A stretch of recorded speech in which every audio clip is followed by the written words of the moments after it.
ਵਾਹਿਗੁਰੂ ਜੀ ਕਾ ਖਾਲਸਾ ਵਾਹਿਗੁਰੂ ਜੀ ਕੀ ਫਤਿਹ। ਗੁਰੂ ਪਿਆਰੀ ਗੁਰੂ ਸਵਾਰੀ ਸਨਮਾਨਯੋਗ ਸਾਧ ਸੰਗਤ ਜੀਓ, ਅੱਜ ਦਾਸ ਸੰਤ ਉੱਤਰਦੇਵ ਮਹਾਂਪੁਰਖਾਂ ਦੀ ਚੱਲ ਰਹੀ ਲੜੀਵਾਰ ਪ੍ਰਸੰਗ ਕਥਾ ਦੀ ਜੋ ਅਗਲੀ ਵਿਚਾਰ ਹੈ ਆਪ ਸਾਰੀਆਂ ਸੰਗਤਾਂ ਦੇ ਨਾਲ ਸਾਂਝਾ ਕਰਦਾ ਹੈਗਾ। ਸੋ ਇੱਕ ਵਾਰ ਮਹਾਂਪੁਰਖਾਂ ਦੇ ਮਨ ਦੇ ਵਿੱਚ ਫੁਰਨਾ ਆਇਆ ਕਿ ਇਸ ਇਲਾਕੇ ਦੇ ਵਿੱਚ ਇੱਕ ਭੰਡਾਰਾ ਕੀਤਾ ਜਾਵੇ। ਜਿਵੇਂ ਮਹਾਂਪੁਰਖ ਜਿਹੜੇ ਸੀਗੇ ਉਸ ਸਮੇਂ 'ਤੇ ਭੰਡਾਰੇ ਕਰਦੇ ਹੁੰਦੇ ਸੀ, ਅਤੇ ਉੱਥੇ ਮਹਾਂਪੁਰਖ ਜਿੰਨੀ ਵੀ ਸੰਗਤ ਜੁੜੀ ਸੀ ਉਹਨਾਂ ਨੇ ਵਚਨ ਕੀਤਾ ਕਿ ਐਤਕੀ ਜਿਹੜਾ ਭੰਡਾਰਾ ਇਸ ਇਲਾਕੇ ਵਿੱਚ ਕੀਤਾ ਜਾਵੇਗਾ ਇਹਦੇ ਵਿੱਚ ਦੇਸੀ ਘਿਓ ਦਾ ਹੀ ਜਿਹੜਾ ਹੈ ਨਾ ਨਿਰੋਲ ਸੇਵਨ ਕੀਤਾ ਜਾਏਗਾ। ਸੋ ਇਸ ਕਰਕੇ ਸੰਗਤਾਂ ਨੂੰ ਇਹ ਗੱਲ ਸੁਣ ਕੇ ਬੜਾ ਉਤਸ਼ਾਹ ਹੋਇਆ ਅਤੇ ਉਹਨਾਂ ਨੇ ਜਿੰਨਾ ਵੀ ਕਿਸੇ ਤੋਂ ਹੋ ਸਕਿਆ ਦੇਸੀ ਘੀ ਇਕੱਠਾ ਕਰਨਾ ਸ਼ੁਰੂ ਕਰ ਦਿੱਤਾ। ਅਤੇ ਜਦੋਂ ਇਹ ਭੰਡਾਰਾ ਜਿਹੜਾ ਸੀ ਇਹ 5 ਦਿਨ ਚੱਲਿਆ। 5 ਦਿਨਾਂ ਤੋਂ ਬਾਅਦ ਉਸ ਟਾਈਮ ਕਣਕ ਦਾ ਸੀਜ਼ਨ ਸੀਗਾ ਅਤੇ ਕਈਆਂ ਪ੍ਰੇਮੀਆਂ ਦੇ ਮਨ ਦੇ ਵਿੱਚ ਆਇਆ ਕਿ ਅੱਜ ਭੰਡਾਰੇ ਦੀ ਸੇਵਾ 5ਵੇਂ ਦਿਨ ਦੇ ਵਿੱਚ ਪਹੁੰਚ ਚੁੱਕੀ ਆ, ਪਰ ਕਿਉਂਕਿ ਬਾਰਿਸ਼ ਨਹੀਂ ਹੋਈ ਆ ਅਤੇ ਇਸ ਕਰਕੇ ਕਣਕਾਂ ਜਿਹੜੀਆਂ ਸੀਗੀਆਂ ਇਹਨਾਂ ਦਾ ਬੜਾ ਮਾੜਾ ਹਾਲਤ ਹੈਗੀ ਆ, ਅਤੇ ਜੇ ਭੰਡਾਰਾ ਵਿੱਚ ਥੋੜ੍ਹੇ ਟਾਈਮ ਲਈ ਰੁਕ ਜਾਵੇ ਤਾਂ ਅਸੀਂ ਆਪਣੀਆਂ ਸਾਰੀਆਂ ਕਣਕਾਂ ਦੀ ਸਿੰਜਾਈ ਜਿਹੜੀ ਹੈ ਇਹ ਟਾਈਮ ਦੇ ਨਾਲ ਕਰ ਸਕੀਏ। ਪਰ ਮਹਾਂਪੁਰਖਾਂ ਦੇ ਕੋਲ ਕੋਈ ਵੀ ਸੰਗਤ ਦਾ ਜਿਹੜਾ ਪ੍ਰੇਮੀ ਸੀ ਕਿ ਇਸ ਤਰ੍ਹਾਂ ਦਾ ਵਚਨ ਨਹੀਂ ਕਰ ਸਕਿਆ, ਪਰ ਸੰਗਤ ਦੀ ਵਿਚਾਰ ਸੀਗੇ। ਪਰ ਦੇਖੋ ਮਹਾਂਪੁਰਖਾਂ ਨੇ ਉਸੇ ਹੀ ਸੰਗਤ ਦਾ ਇਹ ਫੁਰਨਾ ਬੁੱਝਦੇ ਸਾਰ ਹੀ ਇੱਕ ਧਾਰਨਾ ਦੇ ਵਿੱਚ ਸ਼ਬਦ ਪੜ੍ਹਿਆ। ਜਦ ਸ਼ਬਦ ਪੜ੍ਹਿਆ ਅਤੇ ਉਸ ਤੋਂ ਬਾਅਦ ਇੱਕ ਫਿਰ ਬੱਦਲੀ ਉੱਠੀ ਆ ਉਹਨਾਂ ਟਾਈਮਾਂ ਦੇ ਵਿੱਚ, ਉਸਨੇ ਸਾਰੇ ਹੀ ਫਿਰ ਜਿਹੜਾ ਜਲ ਥਲ ਕਰ ਦਿੱਤਾ। ਅਤੇ ਇਉਂ ਕਹਿ ਲਓ ਕਿ ਜਿਵੇਂ ਜੋ ਸੰਗਤਾਂ ਦਾ ਫੁਰਨਾ ਸੀਗਾ ਉਹ ਸੰਗਤਾਂ ਦੀ ਕਿਰਪਾ ਦੇ ਨਾਲ ਇਸ ਇਲਾਕੇ ਦੇ ਵਿੱਚ ਪੂਰਾ ਹੋ ਗਿਆ। ਸਾਰੇ ਪਾਸੇ ਬੜੀ ਭਾਰੀ ਬਾਰਿਸ਼ ਹੋਈ। ਬਾਰਿਸ਼ ਹੋਣ ਨਾਲ ਜਿਹੜੀਆਂ ਸਿੰਚਾਈ ਦਾ ਫੁਰਨਾ ਜੋ ਸੰਗਤਾਂ ਨੇ ਬਣਾਇਆ ਸੀਗਾ ਉਸ ਫੁਰਨੇ ਤੋਂ ਫਿਰ ਸੰਗਤਾਂ ਜਿਹੜੀਆਂ ਸੀ ਵਿਹਲੀਆਂ ਹੋਈਆਂ ਅਤੇ ਉਹਨਾਂ ਨੇ ਫਿਰ ਮਹਾਂਪੁਰਖਾਂ ਦੇ ਨਾਲ ਇਸ ਭੰਡਾਰੇ ਦੇ ਵਿੱਚ ਹੋਰ ਵੀ ਵੱਧ ਚੜ੍ਹ ਕੇ ਬੜੀ ਖੁਸ਼ੀ ਦੇ ਵਿੱਚ ਸੇਵਾ ਕੀਤੀ ਆ। ਸੋ ਇਹ ਜਿਹੜਾ ਭੰਡਾਰਾ ਸੀਗਾ ਤਕਰੀਬਨ 9 ਦਿਨ ਚੱਲਿਆ ਹੈਗਾ। ਅਤੇ ਜਦ 9ਵਾਂ ਦਿਨ ਆਇਆ ਤਾਂ ਮਹਾਂਪੁਰਖਾਂ ਨੇ ਕਿਹਾ ਇੱਕ ਵਾਰੀ ਸੰਗਤ ਦੇ ਨਾਲ ਵਚਨ ਕਰਦੇ ਹਾਂ ਕਿ ਭਾਈ ਜਦੋਂ ਭੰਡਾਰਾ ਚੱਲਦਾ ਹੈ ਗੁਰੂ ਨਾਨਕ ਸਾਹਿਬ ਦੇ ਲੰਗਰ ਦਾ, ਉਸ ਟਾਈਮ ਇਸ ਭੰਡਾਰੇ ਦੇ ਵਿੱਚ ਕਈ ਮਹਾਂਪੁਰਖ ਅਤੇ ਗੈਵੀ ਰੂਹਾਂ ਵੀ ਆ ਕੇ ਪ੍ਰਸ਼ਾਦਾ ਛਕਦੀਆਂ। ਸੋ ਸਾਰਿਆਂ ਨੇ ਬੜੇ ਪ੍ਰੇਮ ਦੇ ਨਾਲ ਪ੍ਰਸ਼ਾਦਾ ਛਕਾਉਣਾ ਹੈਗਾ। ਇਸੇ ਤਰ੍ਹਾਂ ਇੱਕ ਪ੍ਰੇਮੀ ਜਿਹਦਾ ਨਾਂ ਸਰਦਾਰ ਬਿਸ਼ਨ ਸਿੰਘ ਸੀਗਾ ਉਹ ਵੀ ਇਸ ਭੰਡਾਰੇ ਦੇ ਵਿੱਚ ਸੇਵਾ ਕਰਦਾ ਸੀਗਾ। ਉਹਨੇ ਕੀ ਤੱਕਿਆ ਕਿ ਸੇਵਾ ਦੇ ਦੌਰਾਨ ਇੱਕ ਬਹੁਤ ਹੀ ਬਿਰਧ ਅਵਸਥਾ ਦਾ ਪ੍ਰੇਮੀ ਆ ਕੇ ਬੜੇ ਪ੍ਰੇਮ ਨਾਲ ਲੰਗਰ ਛਕ ਰਿਹਾ ਸੀਗਾ, ਅਤੇ ਸਰਦਾਰ ਬਿਸ਼ਨ ਸਿੰਘ ਹੋਣਾ ਨੇ ਵੀ ਉਸ ਨੂੰ ਬੜੇ ਗੌਹ ਦੇ ਨਾਲ ਤੱਕ ਕੇ ਉਸ ਪ੍ਰੇਮੀ ਦੀ ਬੜੀ ਸੇਵਾ ਕੀਤੀ। ਅਤੇ ਉਹਦੇ ਜਿਹੜੇ ਬਰਤਨ ਜੂਠੇ ਜਦੋਂ ਚੱਕ ਕੇ ਤੁਰਨ ਲੱਗਾ ਤਾਂ ਉਸ ਪ੍ਰੇਮੀ ਨੇ ਇਸ ਬਿਸ਼ਨ ਸਿੰਘ ਦੇ ਮੋਢੇ 'ਤੇ ਹੱਥ ਰੱਖ ਦਿੱਤਾ। ਹੱਥ ਰੱਖ ਕੇ ਬਿਸ਼ਨ ਸਿੰਘ ਨੂੰ ਕਹਿਣ ਲੱਗਾ ਕਿ ਭਾਈ ਜਿਹੜੀ ਤੂੰ ਸੇਵਾ ਕੀਤੀ ਅਸੀਂ ਤੇਰੀ ਸੇਵਾ 'ਤੇ ਬਹੁਤ ਪ੍ਰਸੰਨ ਹਾਂ। ਤਾਂ ਫਿਰ ਉਸ ਬਿਰਧ ਪ੍ਰੇਮੀ ਨੇ ਵੀ ਦੱਸਿਆ ਸੀ ਕਿ ਅਸੀਂ ਕਲਗੀਧਰ ਮਹਾਰਾਜ ਦੇ ਜੋ ਸ਼ਹੀਦ ਸਿੰਘ ਆ ਇਹਨਾਂ ਸ਼ਹੀਦਾਂ ਸਿੰਘਾਂ ਦੇ ਵਿੱਚੋਂ ਸਿੰਘ ਵਾਂ ਜਿਹੜੇ ਇਸ ਭੰਡਾਰੇ ਦਾ ਲੰਗਰ ਛਕਣ ਆਏ ਆ। ਇਸੇ ਤਰ੍ਹਾਂ ਇੱਕ ਮਾਈ ਜਿਹੜੀ ਸੀਗੀ ਉਹ ਵੀ ਇਸ ਭੰਡਾਰੇ ਦੇ ਵਿੱਚ ਲੰਗਰ ਛਕਣ ਆਈ ਆ। ਉਸਨੇ ਵੀ ਬੜੇ ਪ੍ਰੇਮ ਦੇ ਨਾਲ ਲੰਗਰ ਛਕਿਆ। ਪਰ ਲੰਗਰ ਛਕਣ ਤੋਂ ਬਾਅਦ ਉਹ ਬੀਬੀ ਉੱਠੀ ਆ ਅਤੇ ਉਹਨਾਂ ਨੇ ਮਹਾਂਪੁਰਖਾਂ ਦੇ ਚਰਨਾਂ ਦੇ ਉੱਤੇ ਜਿਹੜਾ ਮੱਥਾ ਟੇਕਿਆ ਅਤੇ ਮਹਾਂਪੁਰਖਾਂ ਨੇ ਉਹਦਾ ਜੋ ਛਕਿਆ ਪ੍ਰਸ਼ਾਦੇ ਵਾਲਾ ਜੂਠਾ ਥਾਲ ਸੀ ਆਪ ਹੱਥ ਵਿੱਚ ਫੜ ਲਿਆ। ਅਤੇ ਜਦ ਮਹਾਂਪੁਰਖ ਤੁਰਨ ਲੱਗੇ ਤਾਂ ਪ੍ਰੇਮੀਆਂ ਨੇ ਕੀ ਦੇਖਿਆ ਕਿ ਜਿਉਂ ਹੀ ਬੀਬੀ ਜਿਹੜੀ ਸੀਗੀ ਉਹ ਪ੍ਰਸ਼ਾਦ ਛਕ ਕੇ ਬਾਹਰ ਗਈ ਤਾਂ ਬਾਹਰ ਜਾ ਕੇ ਫਿਰ ਨਜ਼ਰ ਨਹੀਂ ਆਈ। ਇਉਂ ਲੱਗਾ ਕਿ ਜਿਵੇਂ ਉਹ ਅਦ੍ਰਿਸ਼ ਹੋ ਗਈ ਜਾਂ ਅਲੋਪ ਹੋ ਗਈ ਹੈ। ਇਸ ਤਰ੍ਹਾਂ ਦੇ ਮਹਾਂਪੁਰਖਾਂ ਦੇ ਭੰਡਾਰੇ ਦੇ ਅੰਦਰ ਇਹ ਜਿਹੜੇ ਅਚਰਜ ਕੌਤਕ ਸੀ ਜਾਂ ਗੁਪਤ ਤਾਕਤਾਂ ਆ ਕੇ ਵੀ ਲੰਗਰ ਛਕਦੀਆਂ ਰਹਿੰਦੀਆਂ ਸੀਗੀਆਂ। ਇਸੇ ਤਰ੍ਹਾਂ ਇੱਕ ਪ੍ਰੇਮੀ ਦਾ ਜਿਹਦਾ ਨਾਂ ਸੀ ਸਰਦਾਰ ਬੰਤਾ ਸਿੰਘ ਜੀ। ਇਹ ਜਿਹੜੇ ਪ੍ਰੇਮੀ ਸੀਗੇ ਇਹ 6 ਭੈਣਾਂ ਦੇ ਇਕੱਲੇ ਭਰਾ ਸੀਗੇ। ਇਹ ਵੀ ਮਹਾਂਪੁਰਖਾਂ ਦੇ ਬਚਨ ਸਰਵਣ ਕਰਨ ਆਉਂਦੇ ਹੁੰਦੇ ਸੀਗੇ ਅਤੇ ਸਰਵਣ ਕਰਨਾ ਇਹਨਾਂ ਨੂੰ ਵੀ ਹੈ ਨਾ ਮਹਾਂਪੁਰਖਾਂ ਦੇ ਨਾਲ ਬੜੀ ਪ੍ਰੀਤ ਹੋ ਗਈ। ਪ੍ਰੀਤ ਹੋਈ ਅਤੇ ਸੱਜਣ ਵਾਹੀ ਦਾ ਕੰਮ ਕਰਦੇ ਹੁੰਦੇ ਸੀਗੇ। ਅਤੇ ਇੱਕ ਵਾਰੀ ਇਹਨਾਂ ਨੇ ਆਪਣਾ ਖੇਤ ਵਾਹ ਕੇ ਬੀਜਣ ਦੀ ਤਿਆਰੀ ਕਰ ਲਈ ਸੀ, ਪਰ ਕਿਉਂਕਿ ਉਸ ਟਾਈਮ ਪਾਣੀ ਦੀ ਬੜੀ ਕਿੱਲਤ ਹੁੰਦੀ ਸੀ ਤਾਂ ਤਕਰੀਬਨ ਜ਼ਿਆਦਾਤਰ ਜਿਹੜੀ ਫਸਲ ਹੁੰਦੀ ਸੀ ਉਹ ਮੀਂਹ ਉੱਤੇ ਨਿਰਭਰ ਕਰਦੀ ਹੁੰਦੀ ਸੀਗੀ। ਅਤੇ ਸੋ ਇਹ ਜਿਹੜੇ ਸੱਜਣ ਸੀਗੇ ਇਹ ਬਾਰਿਸ਼ ਦੀ ਉਡੀਕ ਕਰਨ ਲੱਗੇ। ਪਰ ਜਦੋਂ ਮਹਾਂਪੁਰਖ ਜਿਹੜੇ ਸੀ ਇਹਨਾਂ ਦੇ ਕੋਲ ਆਏ ਆ ਇਹਨਾਂ ਨੂੰ ਕਹਿਣ ਲੱਗੇ ਕਿ ਤੁਸੀਂ ਇਸ ਤਰ੍ਹਾਂ ਕਰ ਲਓ, ਬਾਰਿਸ਼ ਤਾਂ ਜਿਹੜੀ ਉਹ ਵਾਹਿਗੁਰੂ ਦੇ ਹੱਥ ਵਿੱਚ ਆ, ਕਦ ਹੋਣੀ ਕਦ ਨਹੀਂ ਹੋਣੀ, ਤੁਸੀਂ ਆਪਣਾ ਕਰਮ ਜ਼ਰੂਰ ਕਰ ਲਓ ਅਤੇ ਇਹਦੇ ਵਿੱਚ ਤੁਸੀਂ ਆਪਣੀ ਮੱਕੀ ਬੀਜ ਲਓ। ਸੋ ਇਹਨਾਂ ਪ੍ਰੇਮੀਆਂ ਨੇ ਸਰਦਾਰ ਬੰਤਾ ਸਿੰਘ ਹੋਣਾ ਨੇ ਮਹਾਂਪੁਰਖਾਂ ਦਾ ਬਚਨ ਮੰਨ ਕੇ ਉਹਦੇ ਵਿੱਚ ਮੱਕੀ ਬੀਜ ਦਿੱਤੀ। ਜਦ ਮੱਕੀ ਬੀਜ ਦਿੱਤੀ ਕੁਝ ਸਮੇਂ ਬਾਅਦ ਫਿਰ ਜਿਹੜੀ ਮੱਕੀ ਸੀ ਉਹ ਆਪਣੇ ਆਪ ਜਦ ਪੈਦਾ ਹੋਈ ਬਹੁਤ ਸੋਹਣੀ ਫਸਲ ਹੋਈ ਆ। ਅਤੇ ਮਹਾਂਪੁਰਖ ਇਹਨਾਂ ਦੇ ਖੇਤ ਵਿੱਚ ਗਏ ਆ। जद खेत ਵਿੱਚ ਗਿਆ ਤਾਂ ਉਸ ਟਾਈਮ ਫਿਰ ਇੱਕ ਸਰਦਾਰ ਬੰਤਾ ਸਿੰਘ ਦੇ ਖੇਤ ਦੇ ਨਾਲ ਹੀ ਹੈ ਨਾ ਇੱਕ ਪ੍ਰੇਮੀ ਸੀਗਾ। ਪ੍ਰੇਮੀ ਦਾ ਨਾਂ ਸੀ ਅਜੈਬ ਸਿੰਘ। ਮਹਾਂਪੁਰਖਾਂ ਨੇ ਅਜੈਬ ਸਿੰਘ ਨੂੰ ਪੁੱਛਿਆ, ਕਹਿੰਦੇ ਭਾਈ ਵੀ ਉਹ ਜਿਹੜੀ ਬਦਲੀ ਦੂਰ ਹੈਗੀ ਆ ਕੀ ਇਹ ਮੀਂਹ ਪਾਊਗੀ? ਤਾਂ ਉਹ ਪ੍ਰੇਮੀ ਕਹਿਣ ਲੱਗਾ ਜੀ ਲੱਗਦਾ ਤਾਂ ਹੈ ਬਦਲੀ ਦਾ ਰੁੱਖ ਰਖਾਨ ਕੁਛ ਇਸ ਤਰ੍ਹਾਂ ਦਾ ਕਿ ਜ਼ਰੂਰ ਮੀਂਹ ਪਊਗਾ। ਜਦ ਇਹ ਬਚਨ ਉਦੋਂ ਚੱਲ ਹੀ ਰਹੇ ਸੀ, ਉਹ ਬਦਲੀ ਜਿਹੜੀ ਸੀਗੀ ਇਹ ਥੋੜ੍ਹੀ ਲਾਗੇ ਆਈ। ਜਦ ਲਾਗੇ ਆਈ ਤਾਂ ਮਹਾਂਪੁਰਖਾਂ ਨੇ ਫਿਰ ਨੇੜੇ ਬਦਲੀ ਵੱਲ ਤੱਕ ਕੇ ਫਿਰ ਅਜੈਬ ਸਿੰਘ ਨੂੰ ਪੁੱਛਿਆ, ਕਹਿੰਦੇ ਵੀ ਕੀ ਗੱਲ ਹੁਣ ਇਹ ਜਿਹੜੀ ਬਦਲੀ ਹੈ ਵਾਕਿਆ ਮੀਂਹ ਪਾ ਦੇਗੀ? ਤਾਂ ਪ੍ਰੇਮੀ ਅਜੈਬ ਸਿੰਘ ਕਹਿਣ ਲੱਗਾ ਜੀ ਲੱਗਦਾ ਤਾਂ ਬਿਲਕੁਲ ਹੀ ਹੈ ਕਿ ਮੀਂਹ ਜ਼ਰੂਰ ਪਾਊਗੀ। ਜਦ ਇਹ ਦੂਸਰਾ ਬਚਨ ਹੋਇਆ ਤਾਂ ਬਦਲੀ ਜਿਹੜੀ ਸੀਗੀ ਇਹ ਬੰਤਾ ਸਿੰਘ ਜੀ ਦੇ ਖੇਤ ਦੇ ਬਿਲਕੁਲ ਉੱਪਰ ਆਈ। ਜਦ ਉੱਪਰ ਆਈ ਤਾਂ ਫਿਰ ਮਹਾਂਪੁਰਖਾਂ ਨੇ ਜਦ ਤੀਸਰੀ ਵਾਰ ਅਜੈਬ ਸਿੰਘ ਨੂੰ ਪੁੱਛਿਆ ਵੀ ਆ ਜਿਹੜੀ ਬਦਲੀ ਹੈ ਇਹ ਇੱਥੇ ਮੀਂਹ ਪਾ ਦਊਗੀ? ਤਾਂ ਫਿਰ ਅਜੈਬ ਸਿੰਘ ਦੇ ਮਨ ਦੇ ਵਿੱਚ ਫੁਰਨਾ ਆਇਆ ਕਿ ਮਹਾਂਪੁਰਖਾਂ ਨੇ ਇਹ ਬਦਲੀ ਕੇਵਲ ਅਤੇ ਕੇਵਲ ਬੰਤਾ ਸਿੰਘ ਦੇ ਖੇਤਾਂ ਦੇ ਵਿੱਚ ਮੀਂਹ ਪਵਾਉਣ ਵਾਸਤੇ ਇਹ ਕ੍ਰਿਸ਼ਮਾ ਜਿਹੜਾ ਹੈਗਾ ਇਹ ਪੈਦਾ ਕੀਤਾ ਹੈਗਾ। ਜਦੋਂ ਇਹ ਫੁਰਨਾ ਬਣਿਆ ਤਾਂ ਮਹਾਂਪੁਰਖ ਫਿਰ ਸਰਦਾਰ ਅਜੈਬ ਸਿੰਘ ਨੂੰ ਕਹਿਣ ਲੱਗੇ, ਕਹਿੰਦੇ ਭਾਈ ਗੱਲ ਇੱਕ ਹੈਗੀ ਆ, ਇਹ ਬਦਲੀ ਨੇ ਤਾਂ ਸਾਰੇ ਹੀ ਮੀਂਹ ਪਾ ਦੇਣਾ ਸੀਗਾ, ਪਰ ਤੇਰੇ ਫੁਰਨੇ ਕਰਕੇ ਹੈ ਨਾ ਲੱਗਦਾ ਹੈ ਕਿ ਇਹ ਵਾਹਿਗੁਰੂ ਦੇ ਹੁਕਮ ਦੇ ਵਿੱਚ ਇੱਕ ਖਲੜ ਪੈਦਾ ਹੋ ਗਈ ਆ। ਜਦ ਇੰਨੀ ਕਹਿਣ ਦੀ ਢੇਰ ਸੀ ਤਾਂ ਫਿਰ ਮਹਾਂਪੁਰਖਾਂ ਨੇ ਕਿਹਾ ਵੀ ਲੱਗਦਾ ਹੁਣ ਮੀਂਹ ਨਹੀਂ ਪਵੇਗਾ। ਪਰ ਫਿਰ ਵੀ ਸਰਦਾਰ ਬੰਤਾ ਸਿੰਘ ਹੋਣਾ ਦੇ ਕਹਿਣ ਦੇ ਉੱਤੇ ਮਹਾਂਪੁਰਖਾਂ ਨੇ ਕਿਹਾ ਕਿ ਐਤਕੀ ਜਿਹੜੀ ਤੇਰੀ ਫਸਲ ਹੈ ਨਾ ਮੀਂਹ ਤੋਂ ਬਗੈਰ ਹੀ ਹੋਵੇਗੀ। ਪਰ ਜਦੋਂ ਇਸ ਤਰ੍ਹਾਂ ਜਿਹੜੀ ਸੀ ਸਾਰੀ ਗੱਲਬਾਤ ਹੋਈ ਤਾਂ ਸਰਦਾਰ ਬੰਤਾ ਸਿੰਘ ਜੀ ਬੜੇ ਹੈਰਾਨ ਹੋ ਗਏ। ਮਹਾਂਪੁਰਖਾਂ ਨੂੰ ਕਹਿਣ ਲੱਗੇ ਜੀ ਅਗਰ ਮੱਕੀ ਮੈਂ ਬੀਜੀ ਹੈ ਫਸਲ ਤਾਂ ਬਹੁਤ ਸੋਹਣੀ ਹੋਈ ਆ, ਅਗਰ ਇਹ ਮੀਂਹ ਨਹੀਂ ਪਿਆ ਤਾਂ ਮੱਕੀ ਸਾਰੀ ਸੁੱਕ ਜਾਵੇਗੀ। ਤਾਂ ਫਿਰ ਮਹਾਂਪੁਰਖਾਂ ਨੇ ਕਹਿਣ ਲੱਗਾ ਕਿ ਵਾਹਿਗੁਰੂ ਜਿਹੜਾ ਹੈ ਉਹ ਸਰਬ ਵਿਆਪਕ ਹੈ। ਅਗਰ ਵਾਹਿਗੁਰੂ ਮੀਂਹ ਦੇ ਥਾਣੀ ਤੇਰੀ ਮੱਕੀ ਨੂੰ ਪਾਲ ਸਕਦਾ ਹੈਗਾ, ਬਾਰਿਸ਼ ਰਾਹੀਂ ਤੇਰੀ ਮੱਕੀ ਉੱਗ ਸਕਦੀ ਹੈ, ਕਿ ਉਹ ਵਾਹਿਗੁਰੂ ਜਿਹੜਾ ਹੈਗਾ ਉਹ ਜ਼ਮੀਨ ਦੇ ਥੱਲਿਓਂ ਜਿਹੜਾ ਹੈਗਾ ਇਸ ਮੱਕੀ ਦੀ ਸਿੰਜਾਈ ਨਹੀਂ ਕਰ ਸਕਦਾ? ਜਦ ਇੰਨੀ ਗੱਲ ਹੋਈ ਤਾਂ ਫਿਰ ਬੰਤਾ ਸਿੰਘ ਜੀ ਬੜੇ ਹੈਰਾਨ ਹੋਏ। ਉਹਨਾਂ ਨੇ ਮਹਾਂਪੁਰਖਾਂ ਵੱਲ ਤੱਕਿਆ, ਪਰ ਆਪਣਾ ਮਨ ਦਾ ਭਰਮ ਜਾਂ ਸ਼ੰਕਾ ਦੂਰ ਕਰਨ ਵਾਸਤੇ ਜਿਵੇਂ ਮੱਕੀ ਦੇ ਖੇਤ ਵਿੱਚ ਜਾ ਕੇ ਉਹਨੇ ਥੱਲਿਓਂ ਜ਼ਮੀਨ ਜਿਹੜੀ ਸੀ ਉਹ ਥੋੜ੍ਹੀ ਪੱਟ ਕੇ ਦੇਖੀ ਤਾਂ ਕੀ ਦੇਖਿਆ, ਥੱਲਿਓਂ ਸਾਰਾ ਗੇਤ ਜਿਹੜਾ ਖੇਤ ਸੀਗਾ ਉਹ ਗਿੱਲਾ ਸੀਗਾ। ਇਹ ਜਿਹੜਾ ਸੀ ਇਸ ਚਰਜ ਕੌਤਕ ਦੇਖ ਕੇ ਸਰਦਾਰ ਬੰਤਾ ਸਿੰਘ ਵੀ ਬੜਾ ਹੈਰਾਨ ਹੋਇਆ। ਪਰ ਜਦ ਸਰਦਾਰ ਬੰਤਾ ਸਿੰਘ ਨੇ ਦੂਸਰੇ ਜ਼ਿਮੀਂਦਾਰਾਂ ਨੂੰ ਦੱਸਿਆ ਤਾਂ ਉਹਨਾਂ ਜਿਹੜਾ ਜ਼ਿਮੀਂਦਾਰਾਂ ਨੇ ਇਸ ਕੌਤਕ ਦੇ ਉੱਤੇ ਮਹਾਂਪੁਰਖਾਂ ਦੇ ਸਰਦਾਰ ਬੰਤਾ ਸਿੰਘ ਦੇ ਕਹਿਣ 'ਤੇ ਯਕੀਨ ਕਰ ਲਿਆ। ਜਿਨ੍ਹਾਂ ਨੇ ਮੱਕੀਆਂ ਬੀਜ ਦਿੱਤੀਆਂ ਉਹ ਤਾਂ ਫਿਰ ਮੱਕੀਆਂ ਜਿਹੜੀਆਂ ਸੀ ਉਹਨਾਂ ਦੀਆਂ ਬਿਨਾਂ ਹੀ ਬਾਰਿਸ਼ ਤੋਂ ਬਹੁਤ ਵਧੀਆ ਫਸਲ ਦੇ ਰੂਪ ਵਿੱਚ ਚੰਗੇ ਮੁਨਾਫੇ ਦੇ ਵਿੱਚ ਉਹਨਾਂ ਨੂੰ ਪ੍ਰਾਪਤ ਹੋਈ ਇਹ ਫਸਲ। ਪਰ ਜਿਹਨਾਂ ਪ੍ਰੇਮੀਆਂ ਨੇ ਮਹਾਂਪੁਰਖਾਂ ਦੇ ਉੱਤੇ ਸ਼ੱਕ ਕੀਤੀ, ਮੀਂਹ ਦੀ ਉਡੀਕ ਕਰਦੇ ਰਹੇ, ਮੱਕੀ ਨਹੀਂ ਬੀਜੀ, ਉਹ ਫਿਰ ਇਸ ਤਰ੍ਹਾਂ ਖਾਲੀ ਦੇ ਖਾਲੀ ਰਹਿ ਗਏ ਸੀਗੇ। ਇਸ ਤਰ੍ਹਾਂ ਹੈ ਨਾ ਇੱਕ ਜਿਹੜਾ ਪ੍ਰਮਾਣ ਹੈਗਾ ਇਹ ਪੰਡਿਤ ਰਾਮ ਸਰੂਪ ਰੁੜਕੀ ਵਾਲੇ ਹੋਏ ਆ। ਇਹਨਾਂ ਦੀ ਜਿਹੜੀ ਸੀਗੀ ਹੈ ਨਾ ਰਿਹਾਇਸ਼ ਇਹ ਈਨਾ ਬਾਜਵੇ ਨਗਰ ਦੇ ਵਿੱਚ ਰਹਿਣ ਵਾਲੇ ਸੀਗੇ। ਇਹਨਾਂ ਨੇ ਇੱਕ ਦਿਨ ਹੈ ਨਾ ਮਹਾਂਪੁਰਖਾਂ ਦੇ ਬਾਰੇ ਬੜਾ ਸੁਣਿਆ ਸੀਗਾ।